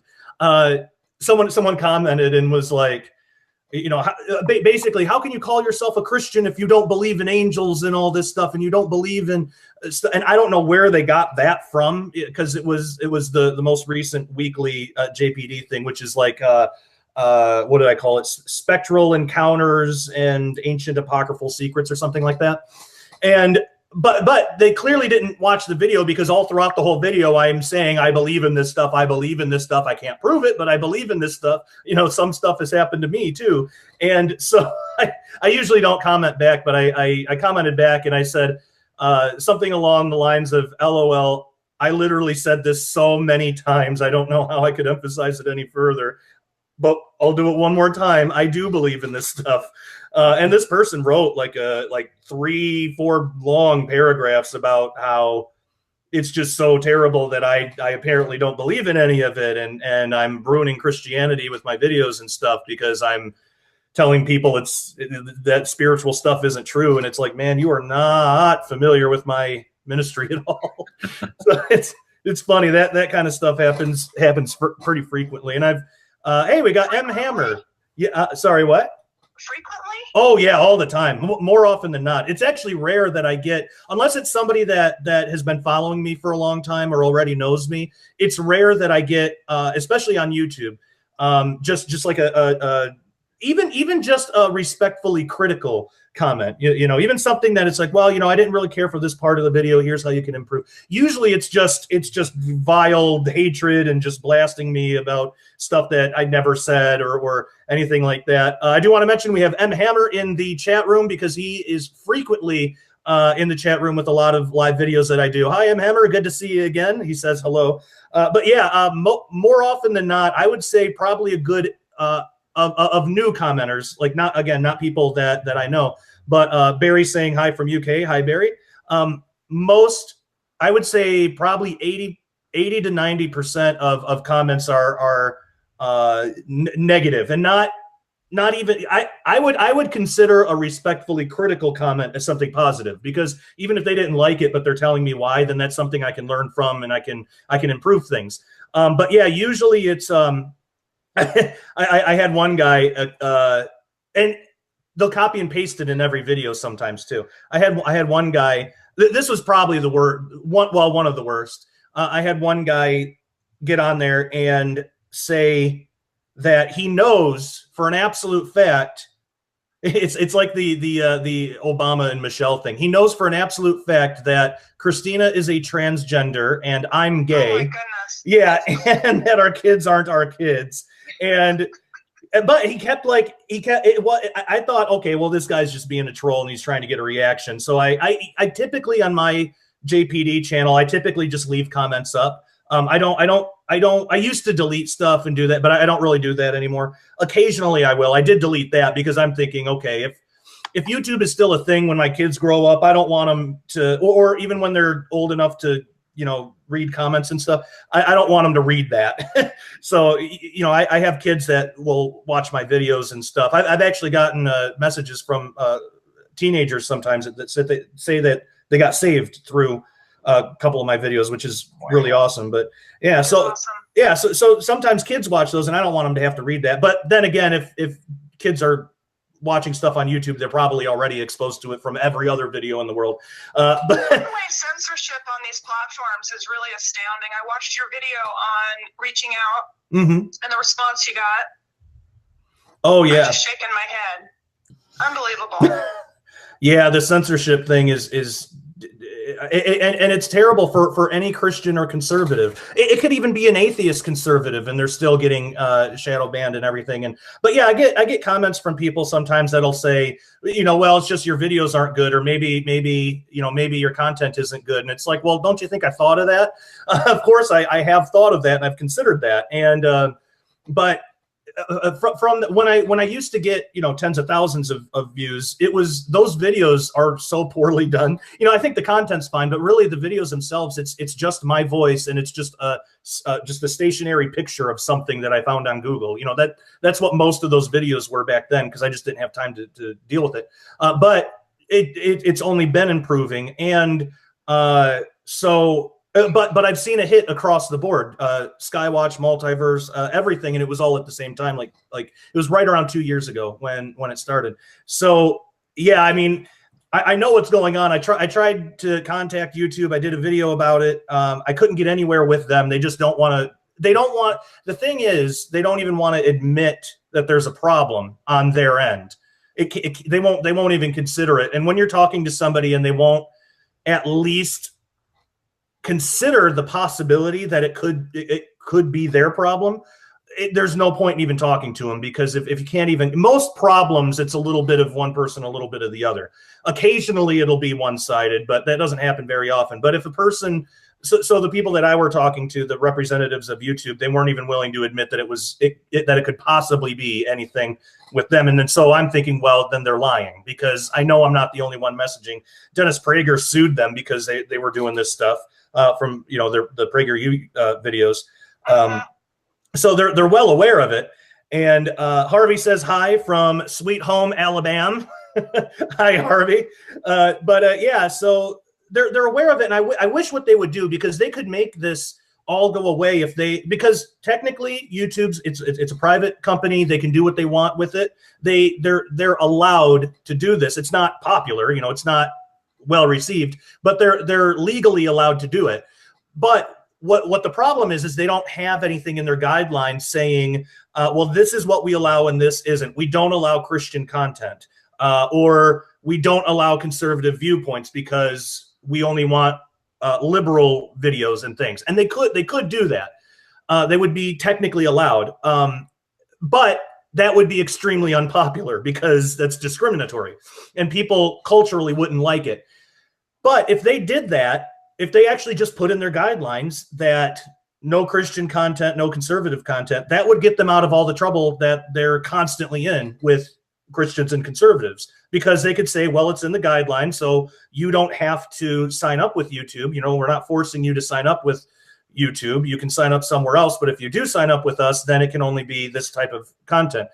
Because their guidelines aren't laid out like that, that's what keeps getting them into trouble, and they won't just admit it. And it's like, man, as evil as they are, they could escape a lot of trouble if they would just be truthful about their own bias. I mean, we're all biased. I'm certainly biased. We all have our own bias. I prefer Christian conservative content over liberal content. Now, if I was running my own type of YouTube thing, I would just let anybody, I would not censor. I would just let anybody say what they wanted to say, because the better argument's going to win anyway. And I think that's why liberals are so authoritarian about that kind of stuff, about censorship and stuff, because I think they know any logical discussion or debate that you try to have with them, like let's say on being pro-life or pro-choice, the abortion debate or something, anything. Conservatives always have more logical, reasoned arguments because we've taken the time to think about them, and we don't hold arguments that aren't reasonable or that aren't logical. Generally speaking, sometimes some will, but generally speaking, we abandon those views. And then it's like, the leftists come and take up those views and say, well, we'll give you a good home. And then they always have to escape out of logic in order to try to promote their own views. So they have to hold what's the cognitive dissonance. They got to hold two opposing things all the time. Like, murdering an unborn hawk or like a bald eagle or something, crushing an eagle egg is against the law, and it's against nature, and it's terrible and it's horrible. But because it's a potential life, it's a potential hawk or bald eagle or whatever, it's a potential life. Yet humans, it's totally fine. It's totally to them, it's just totally fine if you kill it because it's not a human. So it's like, well, which is it? Is potential life or is it not life? I would say it is life, and you shouldn't crush the bald eagle egg, and you should not kill the unborn baby. Yep. Yeah, but they have to hold those two views in their head because they usually tend to form their arguments around emotion rather than logic. And I kind of think you got to have both. Being totally logical 100%. Well, you can have 100% of both. You can be logical and still be compassionate, typically, and a lot of conservatives are like that. There's not a whole lot of conservatives that are just non-emotional and just non-compassionate, and they're just strictly like cold and logical, like Spock. Like we don't have a lot of Spocks, but the left tries to paint us like that. Strangely enough, atheists try to paint Christians like that too. And a lot of times I think it's because they run in the same crowds, but nothing wrong with being passionate. That's right. And, as Christians, what's up is down, what's down is up. And to see this harsh censorship coming from the left, I just scratched my head because I was born in 1964. Oh, okay. And it just, in hippie town, California. So to see how things are now, it's real reversal. Yeah.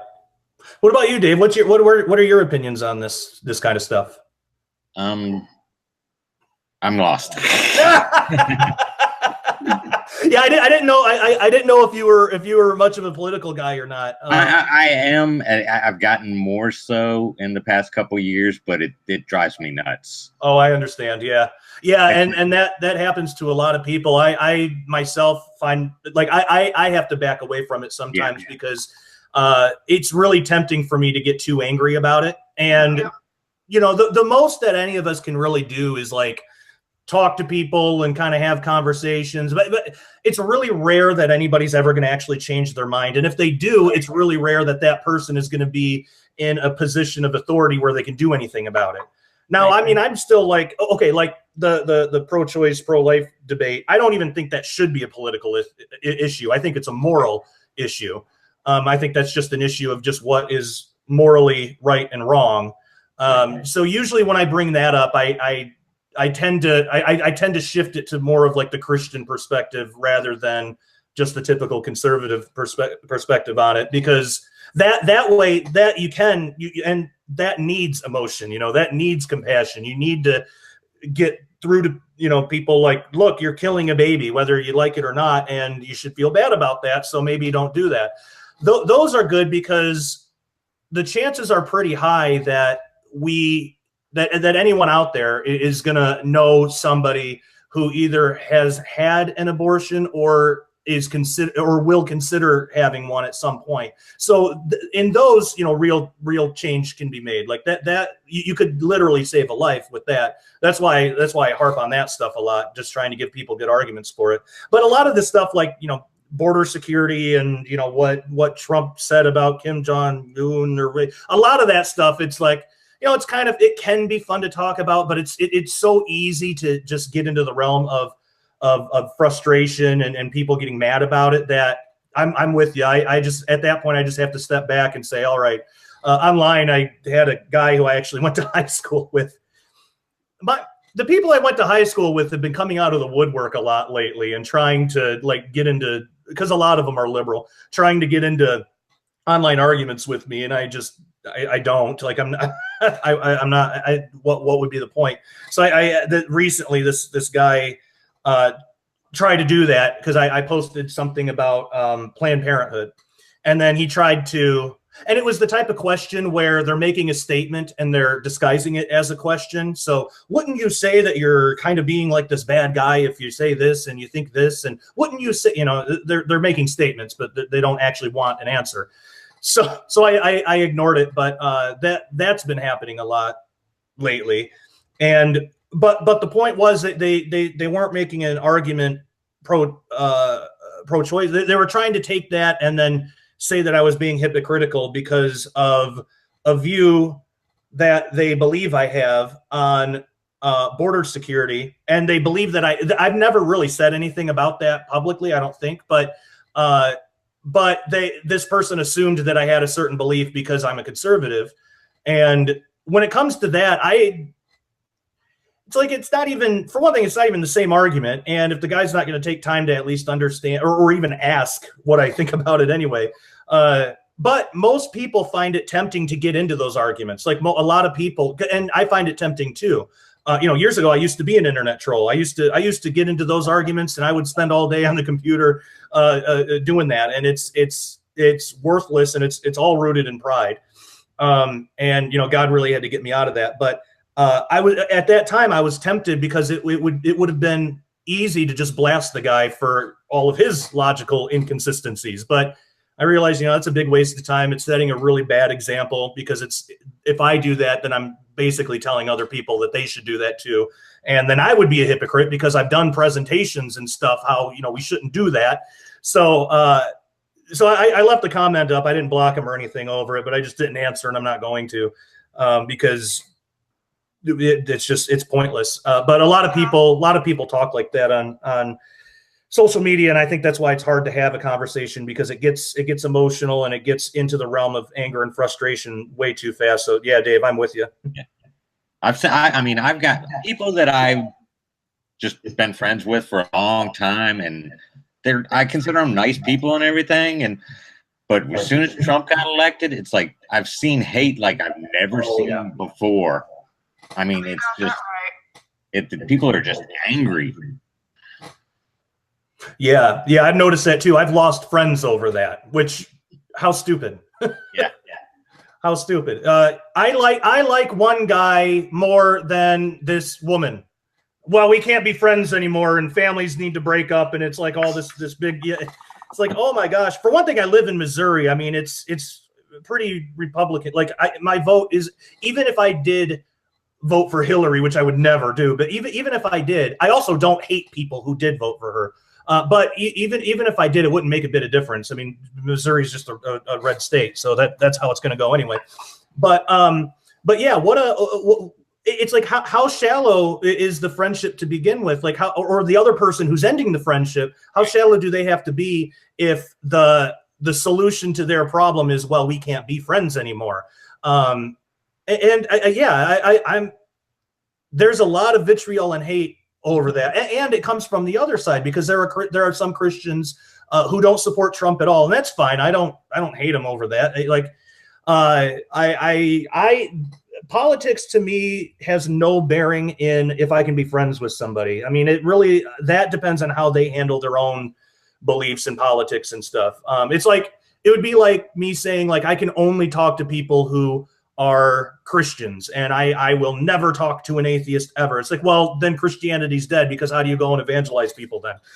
It's kind of like that. But yeah, I mean, I don't have many. I have maybe one or two liberal friends, but because the ones that I did have before Trump, I didn't even know were liberal, because it literally never came up a single time, not once. And then since Trump got elected, it's like that's all they want to talk about now, and not even talk about. That's all they want to fight about now, and I don't want to fight. I'd love to talk, obviously I'm talking a lot here, but but fighting, I'm not gonna do it. I mean, I'm not even gonna like actually fight with somebody about the abortion debate, because it's fruitless, and I think it only hurts the cause. So, but yeah, I've lost friends over it too. There are friends that I've had for years that just flat out won't talk to me anymore, and it's like, well, I guess that wasn't much of a friendship to begin with. There are some things even in Christianity that are like that. If you hold the wrong rapture belief to some people. Oh, yeah, that's another one. So where do you stand, Josh? Huh? Where do you stand on the rapture debate? Well, I would say pre-trib, because it's good for my career. I'm kidding. I'm a terrible reason to make a decision like that. I'm joking. No, I don't know. There was a point in my life where at one point or another in my past, I've held each one of the beliefs. So there was a point where I was pre-trib. There was a point that I was mid. There was a point I was pre-wrath. There was a point where I just said, well, there just isn't a rapture then. Like whatever belief that could possibly be held about the rapture, at some point in my journey, I was there. And a lot of prayer and study. And I mean, I really wanted to know, like, I wanted to find the thing that would tell me, not because I wanted to be right. I mean, I did want to be right, but because I wanted to know what to prepare for. And after all that years of just intense study and changing my mind and looking at the angle, I came out from it with the answer of, I don't know. And I don't think we're actually meant to know exactly. We can have our beliefs about it, sure. If I had to pick one, see, I don't know, because I think the two most likely ones are probably pre-trib or pre-wrath. And I'm somewhere between those two, but Mike Heiser actually kind of ruined me on this, because he's done a couple of videos talking about how there are issues that could be brought up with both of those. There are things that are and I can't quote him off the top of my head. Last time that I watched that was over a year ago. I got to go back and watch it again. But he has a couple videos on YouTube if people are interested. That talk. Yeah, it was in it for sure was on his podcast in one of his Q&As. But what's the Sentinel Apologetics is the channel name on YouTube, and they post all of Mike's stuff.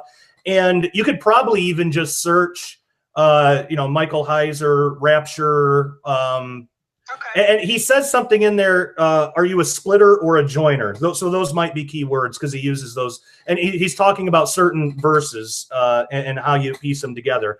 And so both pre-wrath and pre-trib both have good arguments and both have bad arguments.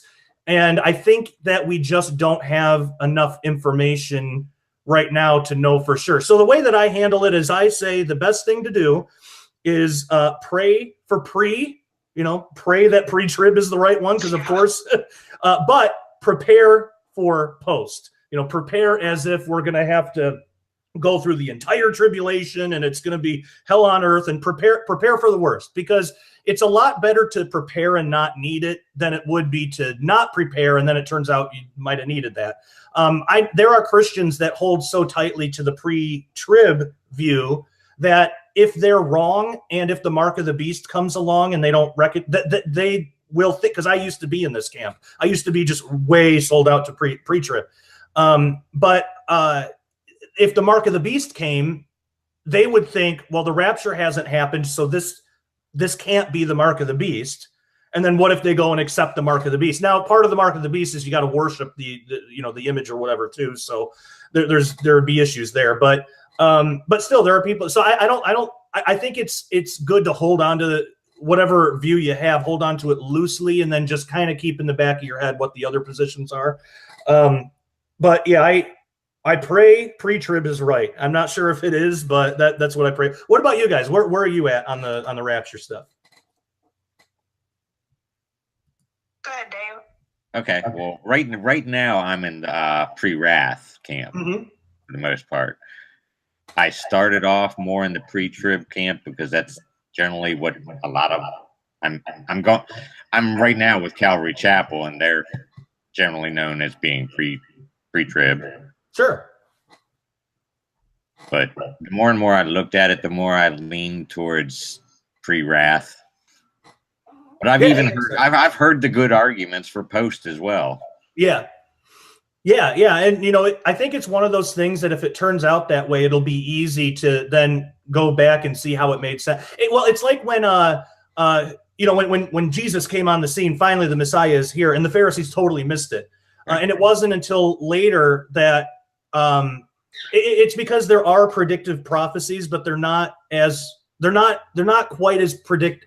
It's easier to see their fulfillment in hindsight than it is to predict how they're going to be fulfilled. So in the time between like the Old Testament and the New Testament, there were a lot of rabbis and Jewish people, ancient Jewish people that were speculating who the Messiah was going to be, how that was going to manifest, because they weren't thinking, Jesus. It's obvious to us now, but they weren't thinking that at all.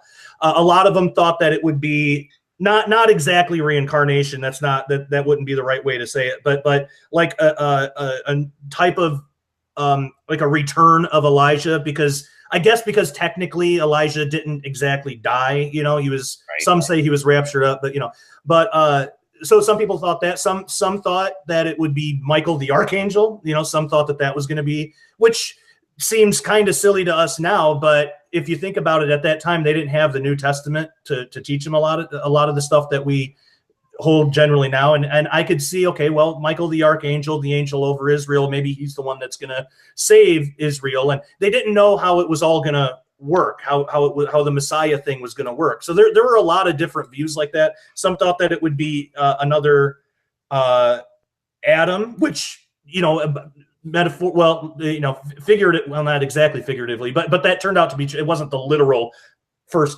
Adam, but it was the second Adam. That's what Jesus called himself, Son of Man, Son of Man. But so they had all sorts of different views. It's kind of like how we think about future prophecy, Revelation. We all have different ideas on how that's going to play out, and I bet you most of us are wrong. Everybody was wrong, about the Messiah stuff. But once he came on the scene, it was those who were willing to see it and actually think about it and think, okay, well, does this fit? And then they started getting excited, thinking, oh, this fits this verse, this fits this verse, and then they're writing the New Testament and piecing all this stuff together and seeing how Jesus fulfilled all those things. So I think it's going to be like that. But by the time the future prophecies are fulfilled, we're going to be like in our new bodies and stuff, so we'll probably have better clarity. And that's if that interpretation is correct, because some people take I don't personally, but some people take a more metaphoric view of future prophecy and think the imagery stands for other things, and maybe it's not a literal thing. And I'm not opposed to that. I could be. I don't personally like the amillennialists tend to believe that, or preterists, people like that will believe that. I'm not super opposed to it. I don't necessarily believe in it, but I would never debate somebody on it. I mean, it's just I think that's a fine. as long as Jesus is your savior, I think that however you choose to interpret future prophecy is okay, as long as you're willing to keep in mind, well, with further information will come more clarity. It's like the 666 thing. For a long time in like the 80s, everybody thought that it was going to be a tattoo barcode thing. You know, that 666 is the mark of the beast. It's going to be a barcode because they're seeing that at the grocery store. It's going to be scanned. So, you know, it makes sense why people would think that. But that was, to some people, that was just, there's still people that will say that. But to most people then, that was the interpretation. That had to be it. Well, then microchips started getting invented. And so like in the 90s, late 90s, early 2000s, somewhere around there, people started really talking about, well, it's going to be a microchip. You know, it's not going to be this tattoo barcode thing, but the barcode might actually be on the microchip, but it's going to be something that's implanted in your, like in your hand, in your right hand or in your forehead. I don't see why a forehead implantation would, but so they thought that for a long time. And now a lot of people think it's a genetic manipulation of some sort. And there's reason to believe that, but I think in another 10 or 20 years, it's going to be something else, you know? So the more that like technology progresses, the more that we're able to see how some of these prophecies could be fulfilled. Like the image of the beast and stuff that people used to think it was a clone. Now people are thinking that it's probably like an artificial intelligence kind of thing.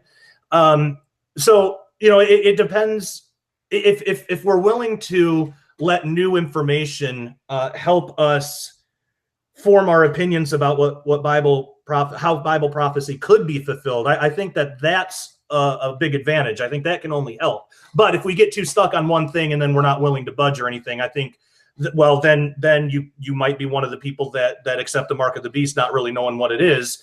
And that could be really bad. So that's like what the Pharisees did. You know, a lot of them had just in their mind what they knew for beyond a shadow of a doubt what the Messiah would be. And then Jesus came along and it was not that. You know, that Jesus like shattered all of their views on the box. Yeah, exactly. Yeah, they try to put the Messiah prophecy stuff in this box, and then when Jesus was born outside of that box, they killed him, and it was what a horrible thing to know.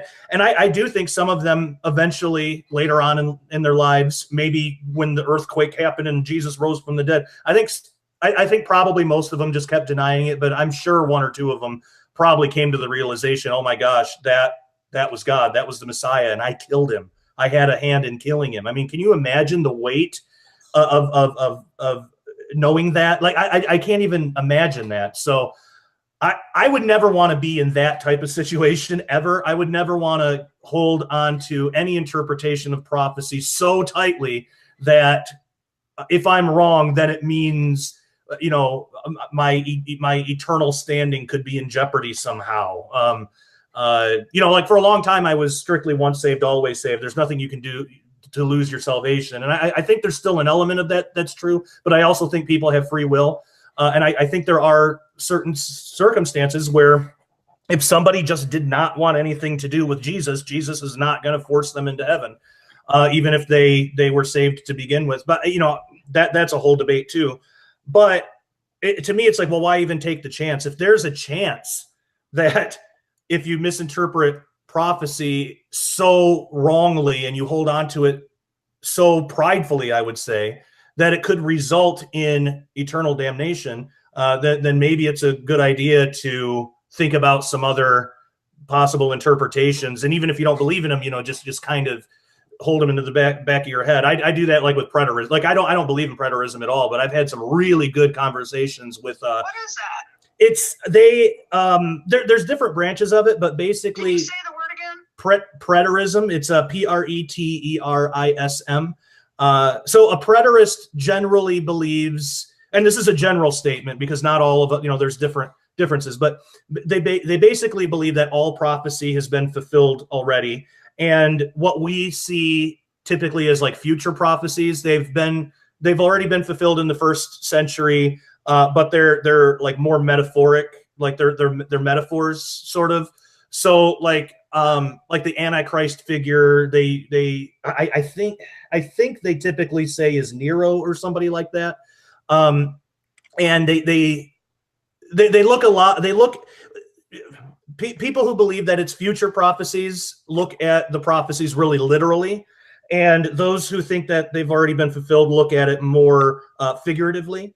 So yeah, like Brian Godawa, he's a excellent author, and he's a preterist, and I've had some really good conversations with him about it, and I don't necessarily agree with him, but I understand why he believes what he believes. I mean, there are actual good arguments that can be made for preterism. Again, I don't believe in it. I wouldn't teach it myself. The only way I actually do want to have Brian on sometime for an episode, just to show people that, look, here's another idea, and we shouldn't be threatened by it, you know, because it's future prophecy and we're not living in the future and we haven't seen it. We don't know how it's going to play out. You don't want to put yourself or your theology in a box that's so tight nothing else could get in, because, well, you know, what happens if you're wrong? Then you might make the mistake of the Pharisees.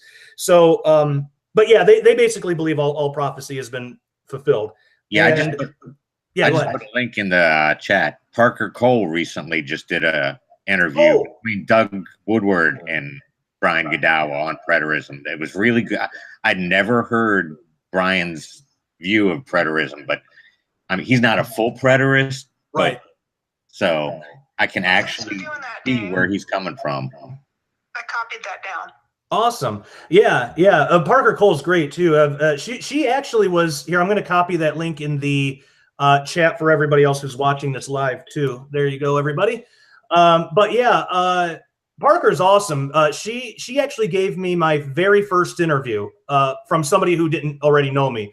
Doug, technically my first interview, Doug Hamp gave me my first interview, but it was because we were friends at the time and he knew me and he was doing me a favor and helping me out. But Parker was the first one who I didn't know and who interviewed me on, I think, Disclosure on my very first book. But yeah, I forgot about that, and I keep meaning to watch that. Thank you for the link, Dave. I keep meaning to watch that. But yeah, Brian lays out a pretty convincing case. Again, not saying that I necessarily believe in it, but I understand why he does. It makes sense to me why there are preterists and why they view it that way. Because there's a lot of imagery. There's a lot of figurative language all throughout the Bible. It's loaded with that. Now, not all of it is like that, but not all of it is completely literal either. So, but yeah, so that's interesting. Thank you for sharing that. I'm gonna definitely have to check that out, as should everybody else. So yeah, that's kind of where I'm at with like the prophecy stuff. And I don't fault anybody for having different beliefs, or I'm past the point. I used to get threatened by that kind of stuff. I used to think, well, if I can't convince somebody, then it means they're either not a Christian or there's something wrong with me. And I don't think that way anymore, because it's not fruitful and it's really just wrong. And Jesus didn't tell us to only fellowship with those people who agree with every point of theology that we have, because otherwise no one would fellowship with anyone. I mean, if you dig down deep enough, no two people, I don't believe there's a single two Christians in the world that totally 100% agree on every single point of doctrine and theology.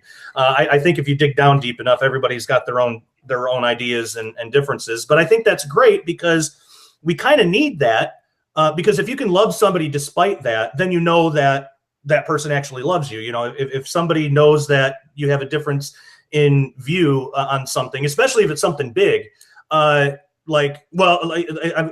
any number of people, but then you know that it's genuine. You know, it's easy to get along with somebody who agrees with you on everything, but yeah, it's genuine, and also it helps us build trust in God, because it teaches us humility, knowing that we don't know everything.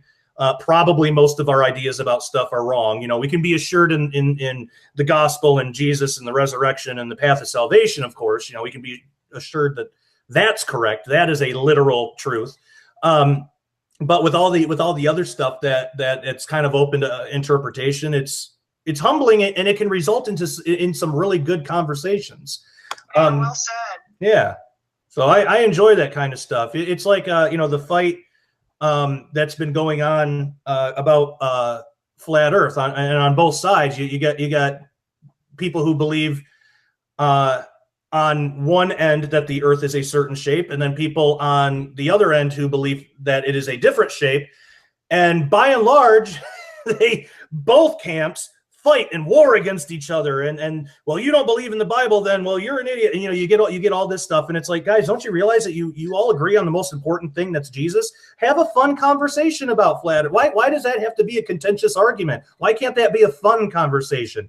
I've listened to some of those arguments, and they're kind of fun to listen to. Yeah, some of them, if the people like aren't fighting, and because there's a lot of stuff I can't answer, on the flat Earth end of it. I mean, I'm around, or globe Earth guy or whatever. I'm a round Earth guy, but a good friend of mine, John Pounders, he's totally like a flat Earth guy. But I watch him. Yeah, he and I have never fought about it. We're good friends, and that's where I heard them discussing it. Oh, cool, yeah. Now you see TV. Yeah, great channel. And but he's, as far as I know, I mean, I haven't seen everything that he's done, but as far as I know, he's, at least with me, he's always been cool about it. And he's never, if anything, he's like me, where the thing that he and I really agree on is that Christians should not be fighting about this, No, and it's good to question. It absolutely is. So yeah, those people who, like believe in flat Earth or whatever. Hey, I think that's great. I mean, I disagree, but I understand why they would believe that. I wouldn't even go as far as to say that they're wrong, because there's a lot of stuff I don't know. There's too much that I don't know to be able to say that they're wrong. But at the same time, I would expect, and this is why I don't listen to the trolls, but I would expect the same respect from somebody else who would admit, well, there's too much I don't know too, so we can at least agree on that, even if we disagree on the shape of the Earth. So yeah, those types of conversations can be a lot of fun, and people are missing out if they want to just fight about it. Agreed. Do you have a favorite book of the Bible? For a long time, and maybe it still is, for a long time it was Ezekiel, and it might still be. I'd really have to give that some thought. But see, I really like Galatians and Hebrews and that kind of stuff too, because there's a lot of comfort in them. I really like 1st and 2nd Corinthians a lot, because you find, I mean, just the worst group of Christians ever imaginable doing the most egregious, sickening, horrible things in their church. It's like all the sexual stuff. But Paul is still, I mean, he's absolutely like telling them this is wrong, don't do this. This is so stupid. But he's still saying in there how much he loves them. And the reason that he's correcting them is because he loves them so much, and he can't wait to be there with them again, even though they're doing all this stuff. There's a whole underlying message in Corinthians that I think we tend to forget about, that even if somebody is doing something wrong, you don't have to love the thing that they're doing. But if you really love the person, then you should help them through that and tell them why they're doing something wrong, but also reassure them that you love them. And if you don't love the person, then it's none of your business. There's a lot of Christians that I just don't know. And I'm not gonna, this is why I don't ever comment on YouTube, like to other videos, unless it's somebody I know and I like. But if I see like a Christian somewhere that posts a video and I don't know the guy and their teaching is just absolutely wrong, and even if it's heretical, I don't comment and blast the guy over it. I don't know him, so I can't say that I would be judging him out of love. I don't know him. But what I would do, I actually just recently wrote a little bit about this for an upcoming project. But what I do is I say, okay, like in my head, I'm thinking, I want to take the teaching and remove the person from this heretical teaching, and then just respond to the heretical teaching. You notice in 1st and 2nd Corinthians, I think there's only one time, maybe I'd have to go back and look. I think there's only one time that Paul called somebody out by name. But again, Paul knows these people, and they all know each other. It's not like the internet where it's just strangers and nobody knows anybody. But even then, even in those circumstances, even then, he didn't do it often where he's just going to call somebody out by name. But every time he did it, it was strictly out of love for that person and for the people who might be hurt by what that person is doing. So, you know, online, well, okay, actually, Andy Stanley put out, and I did mention that it was Andy Stanley just because it was relevant. But I did a couple of videos about some things that he said. One was, but it wasn't what most people do is they'll put a video up and then they just blast the guy. Like I don't have any interest in blasting Andy Stanley or Joyce Meyer or Joel Osteen or any of these people. I used to be like that. I'm not anymore. I can't do it. But I am interested in, if they're saying something wrong, examining the teaching and then telling people why the teaching is wrong. And the only reason I would bring the teacher into it, you know, whoever it is to say we really need to pray for this guy, because Joel Osteen has such a huge following. I mean, it's ridiculously big. Can you imagine how powerful he could be if he just got his theology straight? We're not even talking about, we're not even talking about somebody that you necessarily have to, it's not like an atheist that first you got to introduce them to Jesus, you got to get them saved, you got to try to teach them the Bible's right, then you got to worry about most of the hard work with Joel Osteen, at least, is already done. He just has really bad theology. So instead of, and all he gets, his only response from people is people either absolutely love him and they agree with everything he says, or they hate him and they agree with nothing that he says. He's not going to listen to the haters, just like I never would, you never would. Nobody would just listen to the haters like that. So I think the better solution would be to, and this is the only reason I do this in videos sometimes, is because you never know where a video is going to go. I mean, when Prince died, they found a copy of Genesis 6 Giants by Steve Quayle in Prince's belongings. I saw that book. Yeah, isn't that phenomenal? I saw the picture. Yeah. I said to myself, I have that book. Yeah, it's phenomenal. And it's you never know how far of a reach your videos or your blog posts or even just your Facebook post or your tweets or a YouTube comment, you don't know how far of a reach that could have. So it's possible, it's not likely, but it's possible maybe Joel Osteen or maybe Andy Stanley happens upon one of my videos. So there's an opportunity, a potential opportunity there, and God can make that happen if he wants to. So what's the case going to be? Am I just going to blast him and then miss that opportunity? Or is it better to say, look, let's go through everything? And I did this in a couple of videos. Let's go through everything that Andy Stanley said that everyone is blasting, and let's see what he actually said. And let's point out if there is issue with it. Let's find out why there is issue with it.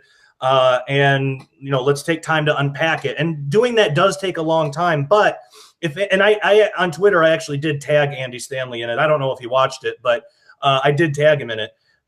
At least with that video, if he does watch it, there's not anything in there that he would be like, well, he's just a hater, I'm just going to turn this off. He would either have to get emotional and just turn it off because he doesn't want to deal with it, in which case then it's his fault, or he would have to admit, okay, well, this guy's making some good arguments, maybe I should change my thinking here. And then if he does, then he's got a huge congregation, he's got a huge audience that would only benefit them. So I kind of look at it like that. It doesn't help anybody to just bash people and say people are devils and they're going to hell, and that doesn't help. No. But we can correct theology, and then the other end of that, if I don't mention somebody, most times I'll leave a name out of it, but I'll just take the teaching itself. Like when trying to think of something. Oh, I know one. So a couple of question real quick. Yeah, sure. When you name off these preachers, mm-hmm. I know who you're talking about. Is that when I hear the term prosperity gospel? Yes. Is that group of people? Yeah. That's okay. They're pretty much in that. Like we're what is it? Word of faith or something? Prosperity. Yeah. That's pretty much those guys. Thank you. Yeah. Oh yeah. Not a problem. And it's a huge. They have a huge following because it's attractive, and a lot of times just good solid biblical theology isn't taught in church, so there's this void and then people will fill it with that. But yeah, so I a while ago, a couple of years ago, I had I was having people message me because they had heard an interview on a popular show from a popular speaker. They had heard an interview, and they were asking, is this guy promoting New Age? Because a lot of what he was saying sounded to them New Age. So I went and I listened to the interview, and yes, he was. Now, I don't think he was doing it purposely. I think that he got involved in some research and he just wasn't familiar with New Age, and he thought that it was okay. So it would have been easy to blast this guy, and I wouldn't have been right to do that, but my information would have been correct. But it would have been wrong for me to do that. But instead, I wrote a blog, I wrote an article, and I didn't say anything about the interview or the person who was speaking.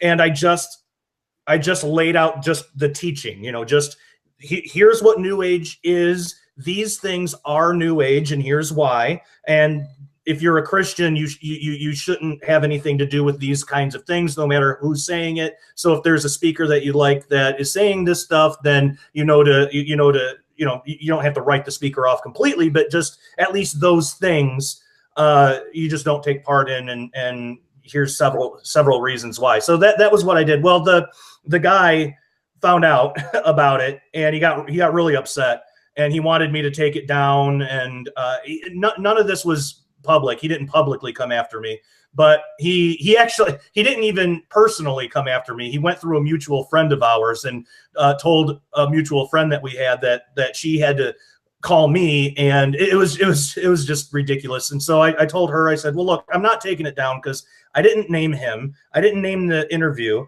All I did was just say the truth. Now, if there's something wrong in there, then I'll take it down, but all the information is correct. So I'm not going to take it down. And furthermore, you should tell him that if he wants to talk to me, he should talk to me himself and not involve you in this, because our mutual friend had nothing to do with it. And so I gave her my phone number and all my email contact information and everything. I said, if he would like to talk, I'm happy to talk. I'm not going to be mean about it or a jerk about it, but I'm also not going to take it down because he said some stuff that people are questioning, and I don't want Christians to inadvertently get into New Age thinking that it's something that they can do, and then they end up in a terrible situation like I was in when I did that. So and then that was the last I heard about it. He never messaged me or never got in contact with me or anything. He just kind of dropped it. I'm hoping what happened is, well, and later on, he publicly apologized for the stuff that he was saying and said that he didn't know that it was even New Age, and I believe him. But yeah, so that happened. But I think that that's the better way to go. Now, if I would have done the opposite, and just blasted the guy, then yeah, it would have started up some drama online, and I might have got a few extra clicks because of it or something. But I would never be trusted again. I mean, it's hard to trust. There are when I was first getting started, there were researchers and authors that I really liked at the time that I don't follow anymore because they would do stuff like that. And it's really hard to trust somebody after, because if their information is correct, they shouldn't need to insult somebody. They should just be able to put their information out there, let people judge for themselves, and then people can see what's right and what's wrong. So it's hard to build trust back up after that. So it would have been, I would have got a few extra clicks, but I didn't, I would have ruined my whole ministry, or at least severely put a dent in it had I done that. So that's that. I don't remember what led us down that path of conversation, but I know that's good. But yeah. Well, if you guys have any other questions, I'm happy to answer. If not, I don't want to keep you all day. We've been talking we've been talking almost an hour and a half. I've never done this before, so I'm going to be better prepared next time with my technology. No, you're great. Questions. Yeah, no, you're great. Look, the main point with this thing is I don't want to create a job for you guys that now you have to now not only are you helping out on Patreon, but now you got this extra job where you have to come up with questions, and you don't have to do any of that. I mean, you can be just exactly. I didn't know how this format would be, and it's very comfortable. We're just having a conversation. Yeah. Like you're sitting in my family room, so. Yeah. That'd be great for next time, because sometimes I watch your videos and I think, oh, if I had a pen or paper right here, I'd write down a question about such and such, and then get distracted.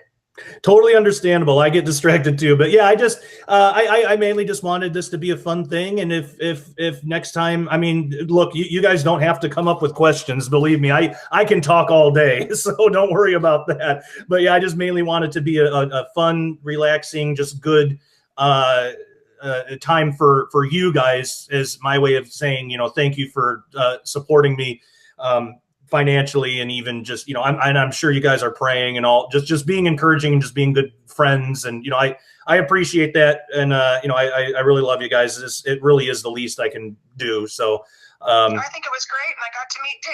Yeah, Dave's great. Yeah, Dave's awesome. He's been following my stuff. Well, I don't even want to put it that way, because that almost sounds like we're not equals or something. Like me and Dave, I'll say me and Dave have been friends for quite a while, and I love Dave to death. I love you, Dave. Oh, that's great. And love you too, Josh. Aw, that's a sweet note to end on. Well, guys, this has been fantastic. Do you have is there any last things before we close out, or are we good? Nope, just thank you. Absolutely. All right, hold on the line. I'll close this out here, and then we'll end the broadcast. And so, yeah, I want to give a big thanks to both Kristen and Dave for joining. And to all of you in the chat room, thank you so much for chatting and leaving your comments and opinions and stuff. I love that. I'll probably end up putting this Q&A in the next Josh Peck Disclosure Weekly, because I just think that would be fun to do. And we're going to do this every month. So if you want to join in on the conversation, even if you don't have like a webcam or microphone, or even if there's technical difficulties, don't worry about it. We will figure out a way, like we did with Kristen. We will figure out a way. You know, the point isn't just to get a good video. The point is just to have some good fellowship. But you go to patreon.com/Josh Peck. And if you're in the top tier, if you're able to support me in that way, again, it's the least I can do. And I'd love to talk to anybody who likes to talk. And if you do donate that much, don't feel like you're obligated, because there are plenty of people who you know, opted out, and that's perfectly fine too. Not everybody is able to do this once a month. So if you can't do it, that's totally fine. You're not required to. But yeah, again, so anybody out there who's watching and would like to participate next time, we will. I'll have to find a set day and time where it's the same every month, and then we'll just do that. I'm not sure what that is yet, but we'll all figure it out for next month. But yeah, it's again patreon.com/Josh Peck, and it's in the $20 or more tier. Now, the cool thing about Patreon is you can only if you only have $1 a month to spare, that still gets you the daily videos, and it still gets you entered into contests, which again are all available at patreon.com. Okay, well, this has been a lot of fun. Kristen and Dave, thank you so much again for joining me. I honestly really got a lot out of this, talking to the both of you, and I feel really good getting to know the both of you a little bit more, and this has been a blast. I'm excited for next month. Me too, and thank you both. Thanks, Dave. Yep, thanks. All right. And thanks to all of you for joining. Until next time, take care and God bless. All right, I hope you enjoyed that. It was a lot of fun. I certainly got a lot out of it, and I'm excited for next month. If you want to join in, again, it's patreon.com/Josh Peck. Just be a top tier donator. I set the bar really low. It's $20 a month. If you can't afford it, that's totally fine. Don't worry about it. But if you have a question, you can still email me at joshpeckdisclosure@gmail.com. Ask a question or get a hold of me on Facebook Messenger. No YouTube links. And if even if you want to donate but just can't do the $20 thing, Patreon has a thing where you can do $1 a month, and that will get you entered into contests where you can like in one of the contests, I'm letting some lucky winner put either like an article or a video that they've done or whatever their message is. It's got to be approved by me first. You know, I'm not going to put like pornography or something up there, but up on the front page of my website for a month. So there's like contests like that. There's also like free books and stuff. If you give $3 a month, that's where you start getting free books. And so check it out. I'm trying to do something that's more interesting. But if you want to just do straight donations, you can do that at joshpeckdisclosure.com/donator. If you don't want to donate at all, that's perfectly fine too. I'm never going to be one of those guys that say, well, you need to sow a gift seed of 10 and God will return it 7 foot, whatever. I'm never going to be that. So look, if you're not feeling led to donate, then don't donate, but feel free to take part in the free content that's available anyway. I'm not going to guilt you into paying for it. I put it out there for free. I want you to enjoy it. So, okay, all that being said, thank you so much for joining for another week of Josh Peck Disclosure. This was a lot of fun, and I love you all. Till next time, take care and God bless.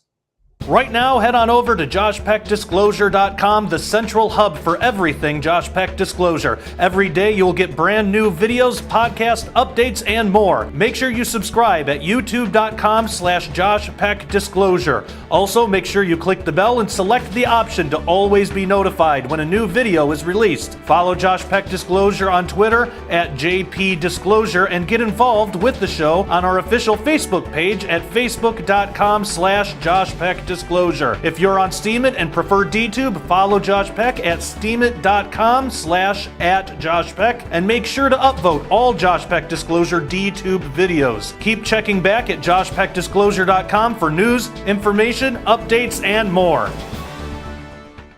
You can help fight against censorship by making a one-time donation or setting up a monthly donation to Josh Peck Disclosure at joshpeckdisclosure.com/donate. Or, for as little as $1 a month, you can become a Peck patron by heading over to patreon.com/joshpeck. As a Peck patron, you will be entered into contests to have your content featured on the Josh Peck Disclosure homepage, contribute chapters to a collaborative book with Josh Peck, and win a special Josh Peck collection full of materials worth hundreds of dollars. Also, for as little as $3 a month, you will have access to free downloads of Josh Peck books such as Quantum Creation, Cherubim Chariots, and more. Josh Peck Disclosure is viewer funded. Head on over to joshpeckdisclosure.com for more information.